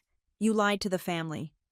I didn't hide anything, I said, my voice cold and steady. I just stopped explaining myself to people who only hear what they want to hear. You wanted a waitress to look down on. I gave you one. You wanted to believe I was stupid because it made you feel smart. I let you. But I never lied. Trent, you just never asked. The bailiff opened the courtroom doors. All rise. Judge Keene is returning. Wait. Gwen grabbed my arm again, desperate now. Chloe, wait. We can talk about this. We don't have to go back in there yet. Let's just figure this out. I pulled my arm away from her grip. No, I said. We are done talking. Now, I am going to work. I turned and walked back into the courtroom. The atmosphere inside had not changed. It was still relaxed, jovial even. Rourke was laughing at something his paralegal had said. The gallery was checking their phones. They thought the show was over. They thought the waitress had been put in her place. I walked to the defense table. Maya was there, her face unreadable, but I saw the spark in her eyes. She knew. Judge Keene swept in, his robes billowing. He sat down and picked up his gavel, looking bored. "All right," Keene said. "Let us finalize the order for the temporary administrator. Unless there are any final housekeeping matters." Rourke half rose from his chair. "Nothing from the plaintiff, Your Honor. We have a draft order prepared for your signature. Ms. Thomas?" Keene looked at me, his eyes sliding over me as if I were a piece of furniture. "I assume you have no objections that are legally grounded." I stood up. I didn't slump my shoulders this time. I didn't hide my hands. I buttoned my cheap blazer, straightened my spine, and projected my voice from the diaphragm, just as I had done in the Federal Circuit Courts of Manhattan. "Actually, Your Honor," I said, "I have a motion to introduce regarding the court's finding of competence." Judge Keene sighed, a long, exaggerated sound. "Ms. Thomas, we have been over this. I have made my ruling. Do not test my patience with layperson ramblings." "This is not a layperson rambling," I said, "and it is not a request. It is a disclosure of material fact regarding the qualifications of the executor." I walked around the table. I moved to the center of the room. I moved like a shark. Throughout these proceedings, the court and the plaintiff have operated under the assumption that I lack the requisite sophistication to manage the Harrow estate. This assumption has been based entirely on my current employment in the service industry. "We are aware of your job, Ms. Thomas," Keene snapped. "Get to the point." "The point, Your Honor, is that employment history is not the sole metric of capability. And since Mr. Rourke was so fond of Exhibit C, the photograph of me in an apron I would like to submit. Exhibit D." I signaled to Maya. Maya stood up and handed a folder to the bailiff. The bailiff walked it up to the bench. Rourke looked confused. He craned his neck to see what it was. Judge Keene opened the folder. I watched his face. I watched the boredom vanish, replaced by a frown of confusion, and then a sudden, sharp stillness. "What is this?" Keene asked. "That," I said, "is a certified copy of my Juris Doctor from Harvard Law School. Behind it is my active license to practice law in the state of Texas, and behind that is a curriculum vitae detailing 5 years of employment as a senior associate at Summit and Vale Legal Group, specializing in high-value probate and trust litigation." The silence that fell over the courtroom was absolute. It was a vacuum. Rourke scrambled for the copy the bailiff had dropped on his table. I saw him read it. I saw his jaw literally drop. He looked at Trent. Trent was staring at the floor, refusing to meet anyone's eyes. "You." Judge Keene looked at me, then at the paper, then back at me. "You are an attorney." "I am," I said. "And more specifically, Your Honor, I am an attorney who has successfully argued cases involving the exact financial instruments Mr. Rourke claimed I could not define." I took a step closer to the bench. "So, the question of my waitress brain is no longer a matter of speculation. It is a matter of record. The premise of the plaintiff's argument that I am incompetent due to a lack of education or experience is demonstrably false. It is a lie, and they knew it." "Objection," Rourke shouted, standing up. "We did not know the defendant concealed her credentials." "I was under no legal obligation to provide a resume to my brother," I shot back, pivoting to face Rourke. "The burden of proof was on you to prove incompetence. You chose to rely on a photograph and a stereotype instead of doing your due diligence. That is malpractice. Mr. Rourke, not concealment." Rourke sat down slowly. He knew he was beaten on that point, but I wasn't done. I turned back to the judge. This was the moment. The mask was off. The credentials were on the table, but the true weapon was still in my pocket. "However," I said, my voice dropping an octave, becoming deadly serious, "the issue today is no longer just about my competence. It is about the proceedings of this court. Judge Keene narrowed his eyes. Tread carefully, counselor. I am treading very carefully, Your Honor, because during this hearing, the court made several statements regarding my intelligence, my background, and my breeding based solely on my appearance and my temporary job. I paused. I let the memory of his laughter fill the room. Statements like waitress brain. Statements implying that service workers are inherently less intelligent. Statements that mock the very citizens this court is sworn to serve. I was making a point, Keene said, his face flushing red. It was judicial rhetoric. It was bias, I corrected him. And unfortunately for the record, Your Honor, it was preserved. I reached into my pocket. I pulled out my phone. I held it up, the black screen reflecting the fluorescent lights. I have a recording, I announced. The room gasped, a collective, sharp intake of breath. Under Texas law, I am a party to this conversation. I recorded the entirety of today's proceedings. I have a high-definition audio file of every joke, every sneer, and every instance where this court prejudged the case based on class prejudice rather than legal merit. Judge Keene froze. He looked at the phone in my hand as if it were a grenade with the pin pulled out. You recorded in my chambers, Keene demanded, his voice shaking. In open court, Your Honor, I said, where there is no expectation of privacy and where judicial conduct is subject to review. I lowered the phone, but I didn't put it away. Now, I said, I am prepared to file a motion for recusal based on verified bias. I am also prepared to submit this recording to the State Commission on Judicial Conduct, because if a Harvard lawyer can be treated with this level of disdain simply because she wears an apron, I shudder to think how this court treats a defendant who actually has no other options. The courtroom was frozen. The clerk had stopped typing. The bailiff was staring at the judge. Rourke looked like he wanted to dissolve into the floor. This wasn't just a probate case anymore. I had just put the judge's career on the chopping block. So, I said, breaking the silence, I suggest we take a recess, a real one. Before this court makes a ruling it cannot unmake. Judge Keene stared at me. His face was a mask of fury and fear. He knew I had him. He knew that if that tape got out, if the media heard a sitting judge mocking a waitress who turned out to be a legal prodigy, he would be finished. Recess, Keene croaked. He banged the gavel so hard it sounded like a gunshot. Chambers, now, he stormed out. I stood there in the center of the room. I felt the adrenaline humming in my veins. Gwen was sobbing quietly in the front row. Trent was pale, staring at the empty judge's chair.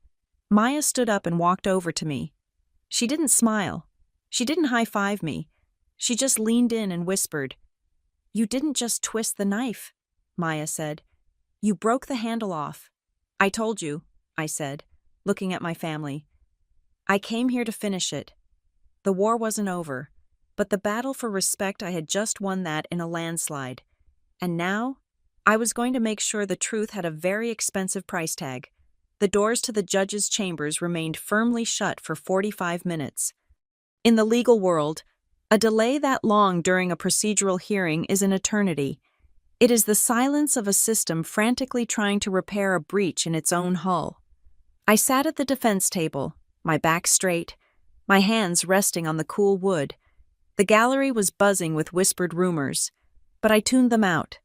Beside me, Maya was typing furiously on her laptop, the click-clack of the keys, the only sound penetrating my focus. She wasn't just taking notes, she was drafting a formal motion for recusal. "We do not leak this," I said quietly, leaning in so only Maya could hear. I know the internet would love the audio of a judge mocking a waitress, but if we put it on social media, we look like we are trying to try the case in the court of public opinion. Rourke will claim we are tainting the jury pool, even if there isn't a jury yet. Maya stopped typing and nodded. Agreed. We keep it clean. We file it with the clerk. We submit a copy to the State Commission on Judicial Conduct.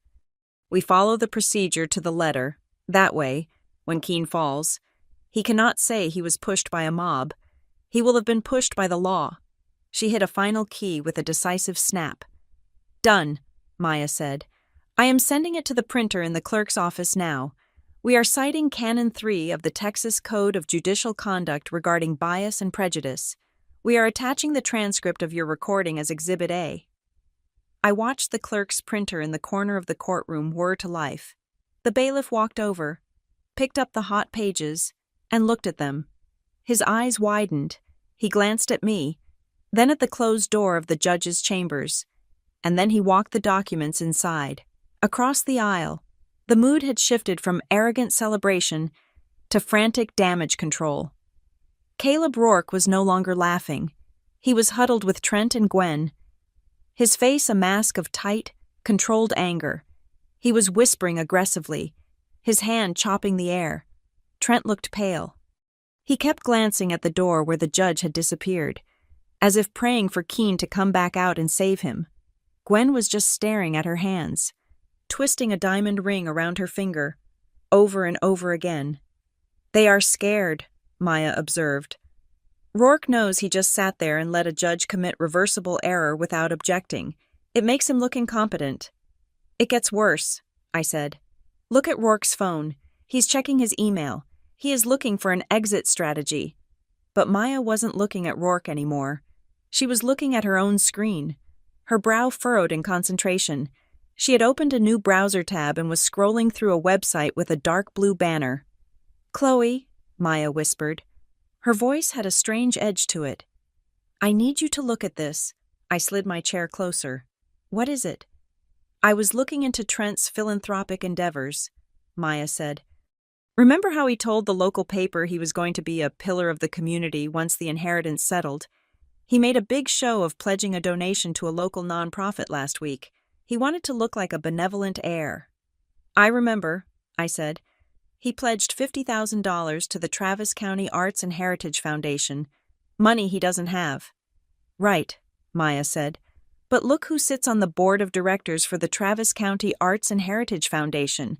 She pointed to a name halfway down the list. Patricia Keene. I felt a cold chill run through my veins.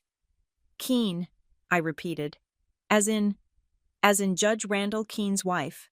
Maya confirmed. She is the treasurer. Trent pledged $50,000 to a charity managed by the wife of the judge presiding over his case, and he did it a week before the hearing.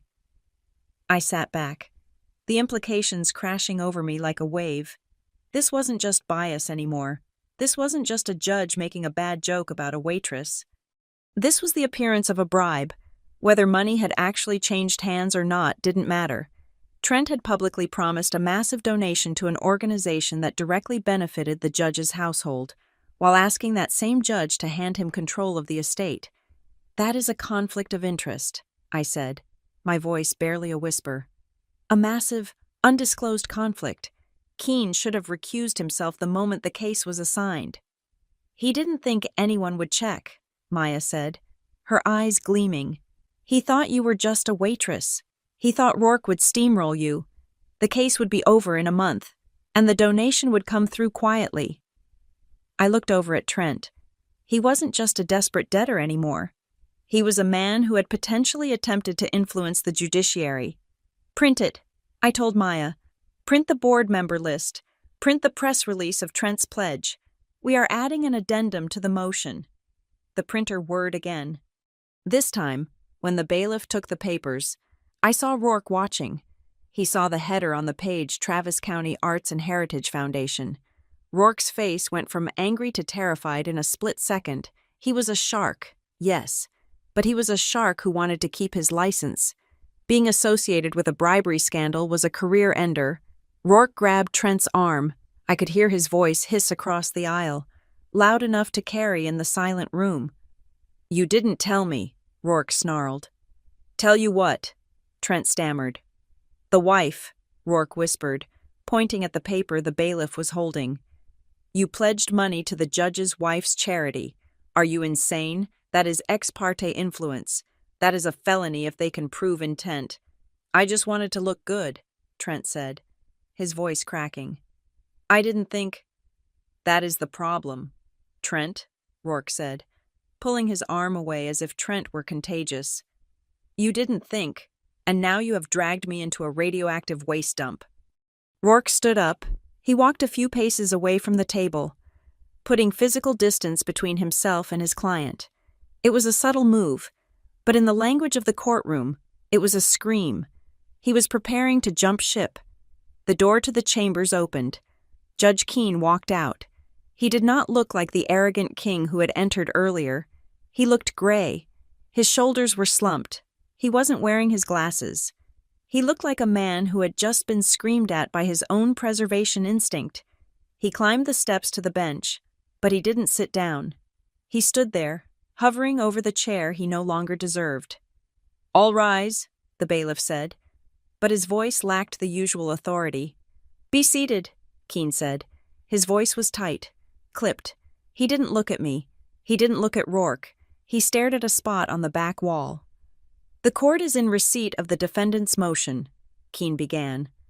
"And while this court maintains that its earlier comments were merely colloquialisms intended to clarify the defendant's position, I am aware that the perception of impartiality is paramount to the judicial process." He took a breath. He was fighting to keep his dignity, but it was already gone. "Furthermore," Keene continued, rushing the words now, "it has come to my attention that there may be a tangential connection between the plaintiff and a charitable organization with which a member of my family is affiliated. Although this connection had no bearing on my rulings, in the interest of absolute transparency, I am recusing myself from this matter effective immediately." The gallery erupted. Reporters were typing furiously on their phones. "This case is hereby transferred to the docket of Judge Alana Reyes for all future proceedings," Keene said. "The temporary injunction remains in place until reviewed by the new presiding judge. Court is adjourned." He banged the gavel once, a weak, hollow sound, and virtually ran out of the room. It was over. We had knocked the king off the board. Maya let out a long breath. "He ran," she said. "He ran before we could file the ethics complaint formally. He is hoping that if he quits, we will drop the investigation." "We won't," I said. "Evelyn wouldn't want us to." I began packing my bag. My hands were steady now. The adrenaline was fading, replaced by a cold, hard resolve. I felt a presence beside me. I turned to see Gwen standing there. Her eyes were red, her mascara smeared. She didn't look like the society woman who judged my shoes. She looked old. "Chloe," she said. Her voice was a broken whimper. "Mother," I acknowledged her, not stopping my packing. "Why are you doing this?" she asked. Tears were streaming down her face, cutting tracks through her foundation. "You just destroyed a judge. You humiliated your brother. Everyone is going to know. The papers, they are going to write about us. They are going to write the truth," I said. "The truth?" Gwen grabbed my hand. Her palms were clammy. "The truth is that you are vindictive. You are tearing this family apart for money. Is that what Evelyn taught you? To hate your own blood?" I pulled my hand away gently but firmly. "Evelyn taught me that family is about how you treat people, not whose DNA you share," I said. "And as for tearing the family apart, I didn't make Trent leverage your house. I didn't make him bribe a judge. I didn't make him lie." "He is your brother," Gwen cried out, causing a few lingering people to turn and look. "He made a mistake. He is desperate. If you expose him, he goes to jail. Is that what you want? Do you want to see your brother in handcuffs? Think about our honor. Chloe, think about the family name." I looked at her. I looked at the woman who had watched me scrub tables for weeks and felt nothing but shame, not for my struggle, but for how it reflected on her. "Honor," I repeated the word, tasting the bitterness of it. "Yes, honor," Gwen pleaded. "Please, Chloe, drop the motion. Let him settle. Save our reputation." I zipped up my bag. I slung it over my shoulder. I looked my mother in the eye, and for the first time in my life, I didn't see a parent. I saw a stranger who had simply been present while I grew up. "Mother," I said, "you have it backwards. Honor is not destroyed by the truth. It is destroyed by the behavior you are trying to hide, the shame you feel right now. That isn't me." That is the bill coming due for 30 years of pretending you were better than everyone else. Gwen recoiled, as if I had physically struck her. I walked past her. Trent was standing by the exit. He looked shell-shocked. Rourke was already gone. He had likely sprinted to his car to call his malpractice carrier. Trent looked at me. His eyes were dark, filled with a mixture of fear and something else, something sharper, hate. "You think you won," Trent whispered as I passed him. "I think I just found a new judge," I said. "One who won't care about your charity pledges." "Judge Reyes," Trent said. He tested the name on his tongue. Then, a slow, ugly smile spread across his face. It wasn't the smile of a winner, but it was the smile of a man who had one last grenade in his pocket and was ready to pull the pin. "You really should have taken the settlement, Chloe," he said, "because you don't know what I found in Evelyn's house. You don't know who I found." I stopped. "What are you talking about?" "You will see," Trent said. "Judge Reyes likes witnesses, real, emotional witnesses, and I found one who is going to break your heart." He pushed past me and walked out into the bright, blinding sunlight of the Texas afternoon. I stood there for a moment, the chill of the air conditioning settling on my skin. "He is bluffing," Maya said, coming up beside me. "He has nothing. We have the medical records. We have the videos. We have the law." "He isn't bluffing," I said, watching the door swing shut. "I know that look. That is the look of a rat that found a new hole." "Who could he possibly have?" Maya asked. "Evelyn was a recluse. She had no family besides you." "I don't know," I said. "But we are going to find out." I walked out of the courthouse. The sun hit my face, but it didn't feel warm. The victory with Judge Keene felt hollow now. I had won the skirmish. But the war had just shifted to new ground. Judge Alana Reyes. I knew her reputation. She was strict, fair, and obsessed with the moral character of the parties involved. She didn't care about loopholes. She cared about the human element. If Trent had found someone a witness who could attack my character, or Evelyn's intentions on a personal level, then all the medical records in the world might not save me. I took out my phone. I had a shift at the cafe in 2 hours. "Are you still going in?" Maya asked, incredulous. "You just took down a judge. Go home. Rest." "No," I said, putting my sunglasses on. "I am going to work, because until the gavel bangs for the last time, I am still just a waitress fighting for her life, and I have tables to turn." I started walking toward the bus stop. The fight was far from over, and if Trent wanted to play dirty, he was about to learn that mud wrestling was a lot harder when your opponent knew how to hold their breath. The air in the courtroom of Judge Alana Reyes was different. If Judge Keene's courtroom had been a circus, this was a sterile operating theater. There was no gallery of gossip-hungry spectators, no laughing clerks, and absolutely no tolerance for theatrics. The wood paneling seemed darker here, the lights starker.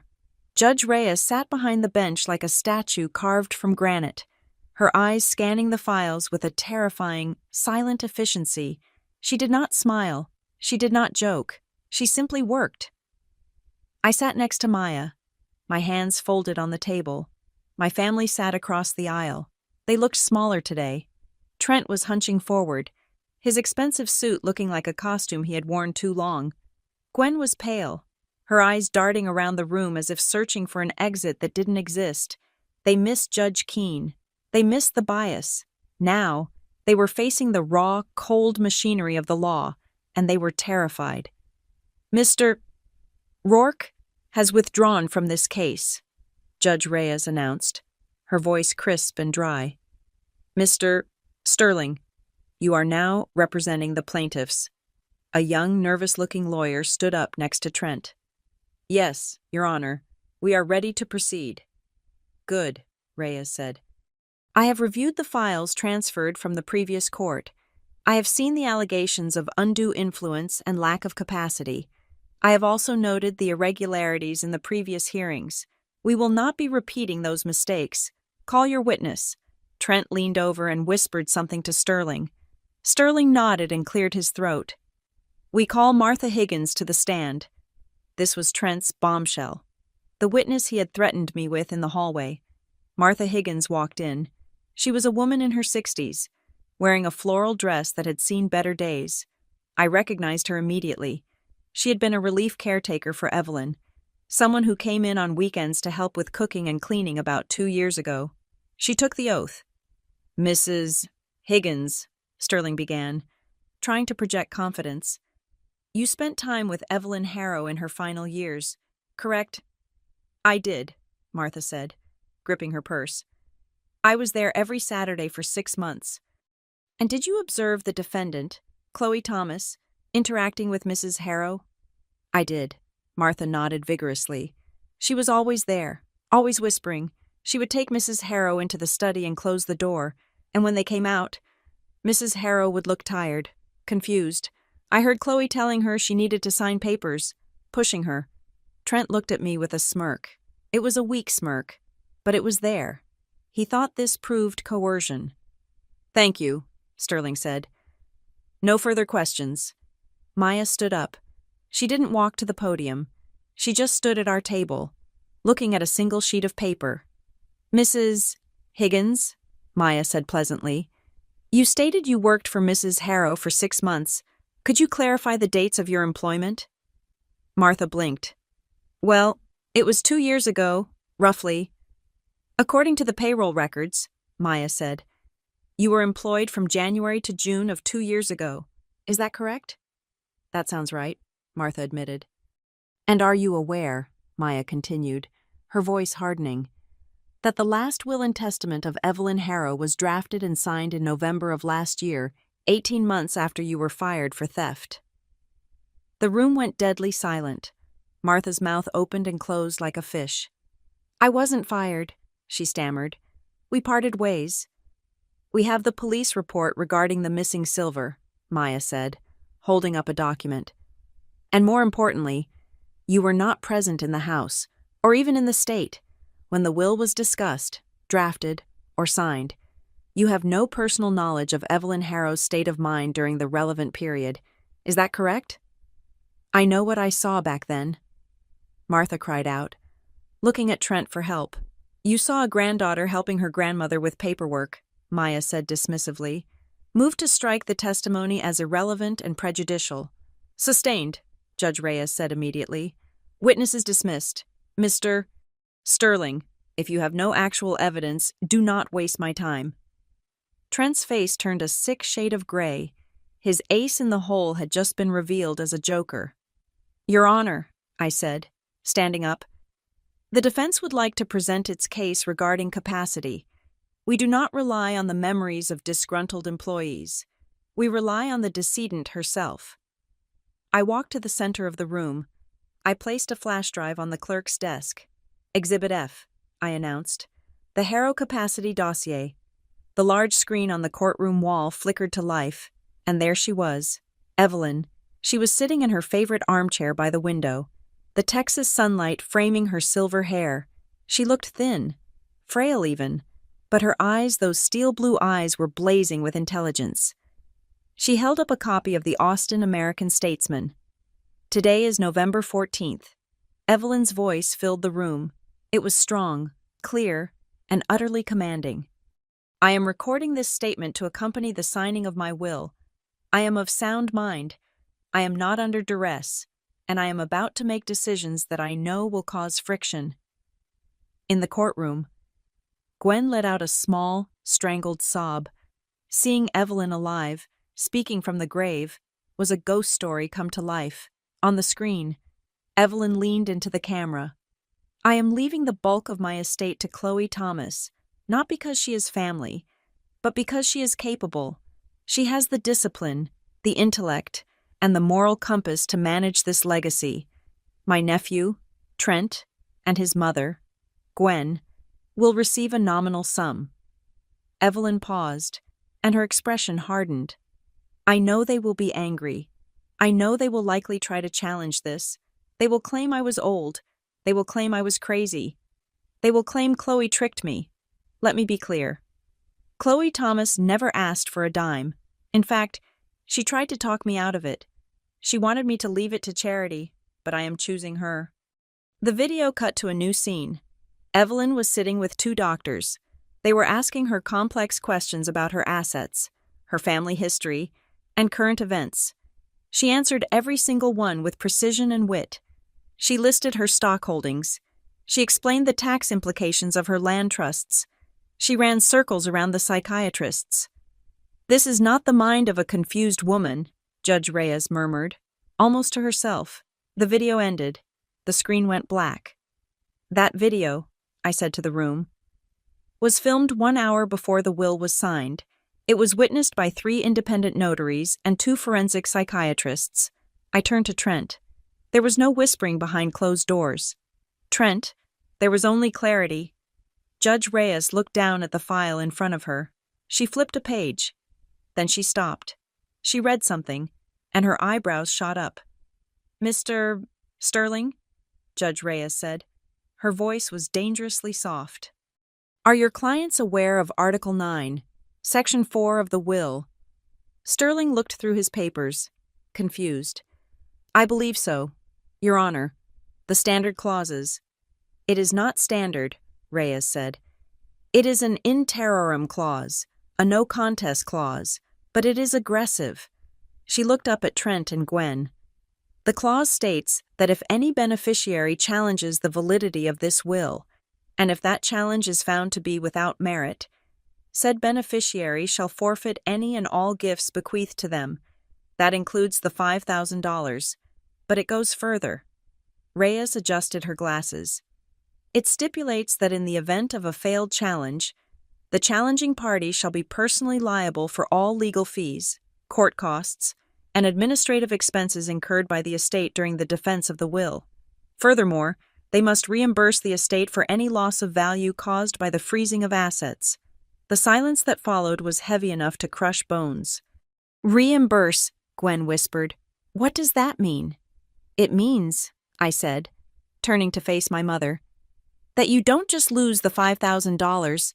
It means you pay for my lawyers, you pay for the expert witnesses, you pay for the court's time, and you pay for the 6% growth the portfolio lost while you had it frozen."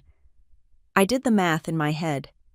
"Currently," I said, looking at Trent, "that bill is roughly $150,000. And climbing?" Trent looked like he had been shot in the chest. He grabbed the table to steady himself. They had thought this was a free roll of the dice. They thought that if they sued and lost, they would just go back to their lives. They didn't know Evelyn had set a bear trap. $150,000, Trent stammered. "We don't have that." "I know you don't," I said. "I saw your emails." "Trent." "Mr. Sterling," Judge Reyes said. "Given the video evidence I just saw, the likelihood of you proving incapacity is virtually zero. If you continue this lawsuit, your clients are walking into financial ruin. Do you wish to withdraw the petition?" Sterling looked at Trent. "We should pull out, right now, before a judgment is entered."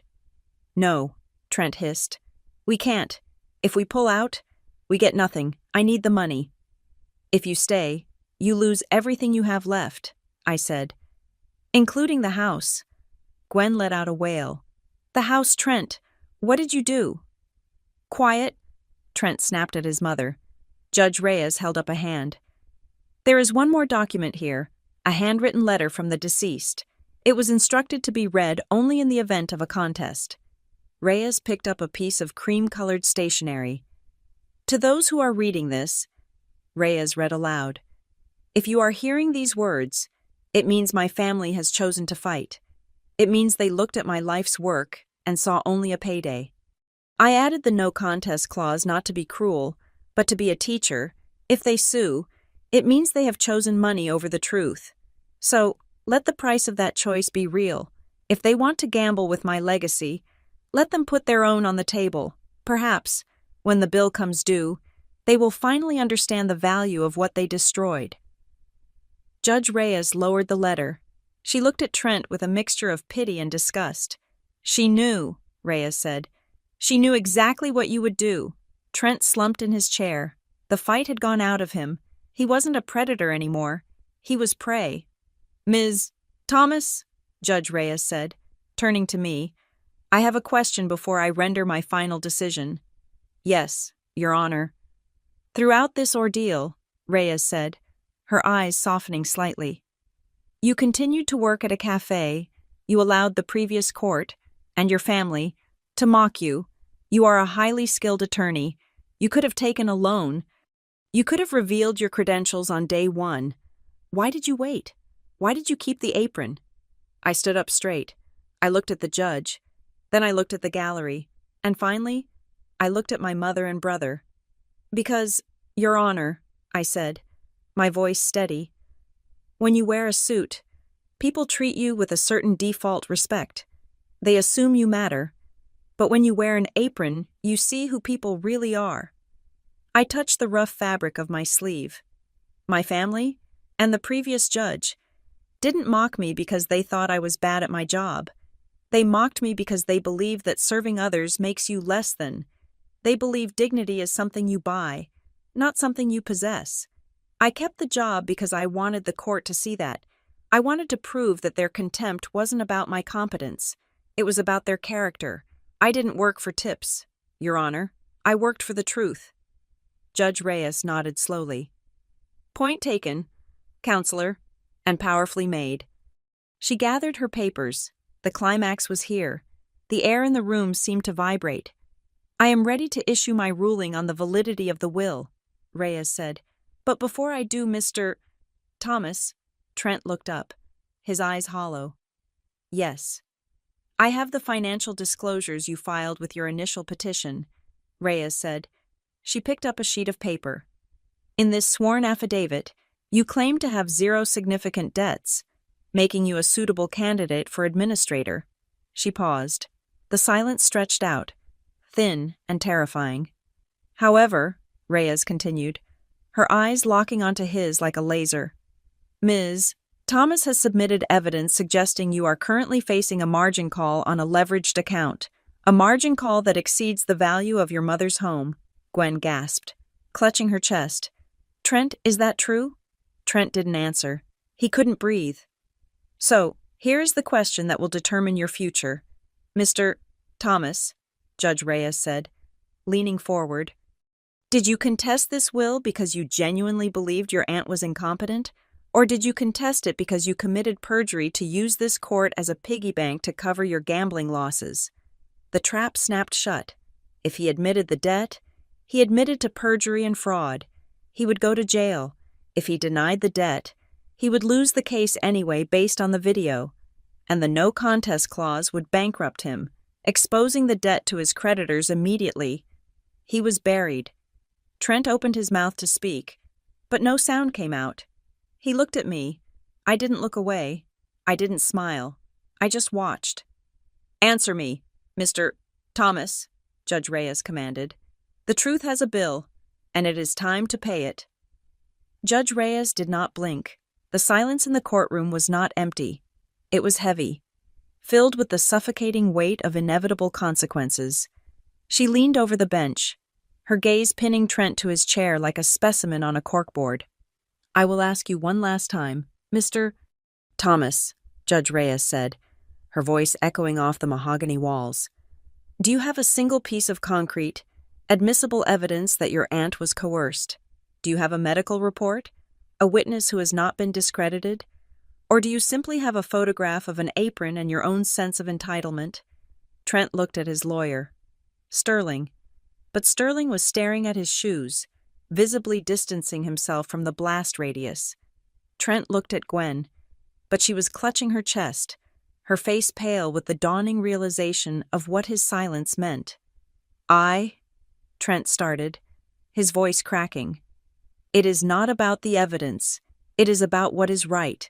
It is family money. It belongs to us, to the people who know how to use it. How to use it, Judge Reyes repeated, raising an eyebrow. You mean, use it to pay off the margin call you denied having in your sworn affidavit? I had to, Trent shouted, snapping under the pressure. The veneer of the successful businessman shattered completely. The market turned on me. I just needed a bridge loan. Evelyn had millions sitting in low-yield bonds doing nothing. She was dead. She didn't need it. I need it. If I don't cover the position by Friday, they take the house. They take everything. The admission hung in the air. Naked and ugly. Gwen let out a low, keen sound. The house. You said the house was safe. You said you leveraged the commercial properties. I lied, Trent screamed at her, his face blotchy and wet with sweat. I lied because you wouldn't give me the signature otherwise, but it doesn't matter now, does it? Because she stole it? He pointed a shaking finger at me. She stole my bailout. Judge Reyes banged her gavel. It wasn't a call for order. It was a period at the end of a sentence. Let the record show, Reyes said, her voice ice-cold, that the plaintiff has admitted in open court that his motivation for this contest was not a concern for the decedent's capacity, but a personal financial exigency resulting from his own mismanagement of funds. She turned her eyes to me. Ms. Thomas, she said, the court finds that the last will and testament of Evelyn Harrow is valid, rational, and executed with full testamentary capacity. The allegations of undue influence are dismissed with prejudice. She shifted her papers, the sound loud in the silent room. Furthermore, the court finds that this contest was brought in bad faith. Therefore, I am enforcing the no contest clause in its entirety. The plaintiff, Mr. Trent Thomas, and by extension, the co-plaintiff, Mrs. Gwendolyn Thomas, are hereby disinherited. They forfeit the $5,000 bequest. Trent slumped forward, burying his head in his hands, but Reyes was not done. Additionally, the judge continued, per the terms of the clause, the plaintiffs are ordered to reimburse the estate for all legal fees, court costs, and administrative expenses incurred during this litigation. I am also granting the defendant's motion for damages regarding the loss of value due to the asset freeze. The total judgment against the plaintiffs is set at $162,000, payable immediately. $160,000, Gwen whispered, horrified. We don't have that, if he loses the house. Then you will have to declare bankruptcy, Judge Reyes said, without a shred of pity. That is the cost of filing a frivolous lawsuit in my courtroom. She looked at Trent one last time. Mr.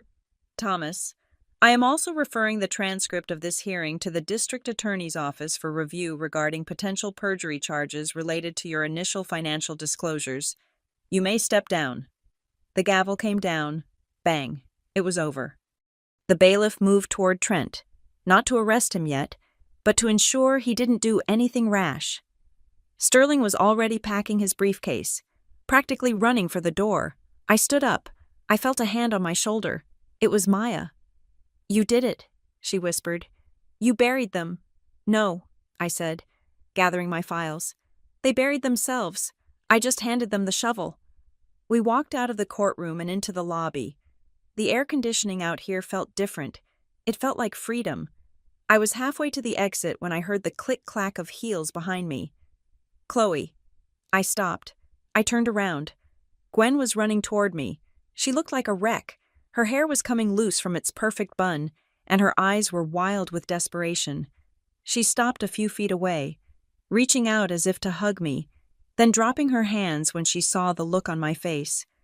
Chloe, please, she begged. You have to stop this.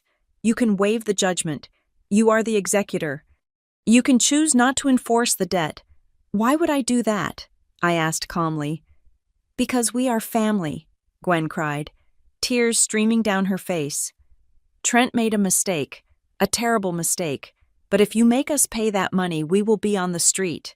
They will take the house, my house, the house you grew up in. The house you told me to leave when I was 18 because I wasn't successful enough. I asked. I was trying to motivate you. Gwen sobbed. I always loved you. I was just hard on you because I wanted you to be tough. And look, you are a lawyer now. You are rich. You don't need the money. Just sign a paper. Forgive the debt. Please. Chloe, don't be cruel. I looked at her. I looked at the woman who had sat in the front row and smiled when Judge Keene called me a waitress. I looked at the woman who had tried to trick me into signing away my rights because she thought I was too stupid to understand a trust document. "Do you remember the first hearing?" I asked her softly. Gwen blinked, confused. "What?" "The first hearing," I repeated. "When Judge Keene laughed at me, when he made jokes about my apron, when he humiliated me in front of a room full of strangers." "That was him," Gwen pleaded. "That wasn't us." "I watched you, Mother," I said. "I looked right at you, and you weren't horrified. You weren't defending me. You were laughing. You covered your mouth. But I saw your eyes. You were enjoying it. You chose to stand on the side of the laughter because you thought that was where the power was." I didn't." "You did," I said. "And now the power has shifted. I am not being cruel. I am simply letting you live with the consequences of the side you chose. You bet on Trent. You bet on the lie. And you lost." I turned my back on her. "Chloe," she screamed, her voice cracking. "I am your mother." "I know," I said without turning around. "That is why it is so tragic that I had to find a parent in a woman I wasn't even related to." I walked out the doors. The Texas sun hit my face, bright and warm. I took a deep breath. It smelled of ozone and hot pavement. It smelled like the truth. I didn't see Trent again. I heard later that Rourke had dropped him as a client the moment he left the building, and the district attorney had indeed opened an investigation into his financial disclosures. He was facing felony perjury charges. The house was foreclosed on 3 weeks later. Gwen moved into a small apartment in a neighboring town, presumably living off her Social Security, but I didn't dwell on their fate. I had work to do. 2 nights later, I sat on the porch of the ranch house in the hill country. It was my house now. The stars were out. A vast canopy of diamonds scattered across the velvet sky. I opened the last envelope Evelyn had left for me. It was handwritten on her personal stationery. The ink was slightly shaky, written in her final days. "My dearest Chloe, if you are reading this, the dust has settled. I hope you didn't go too easy on them. But knowing you, you were fair, which is more than they deserved. I want to tell you one last thing. Throughout your life, people will try to put you in a box. They will look at your gender, or your background, or your clothes, and they will decide who you are before you even speak. They will call you a waitress. They will call you assistant. They will call you lucky. Let them call you a waitress by those who are terrified of your intellect. Let them underestimate you. It is the greatest advantage a woman can have, because while they are busy looking down on you, they never see the blade coming until it is already against their throat. You were never just a waitress to me.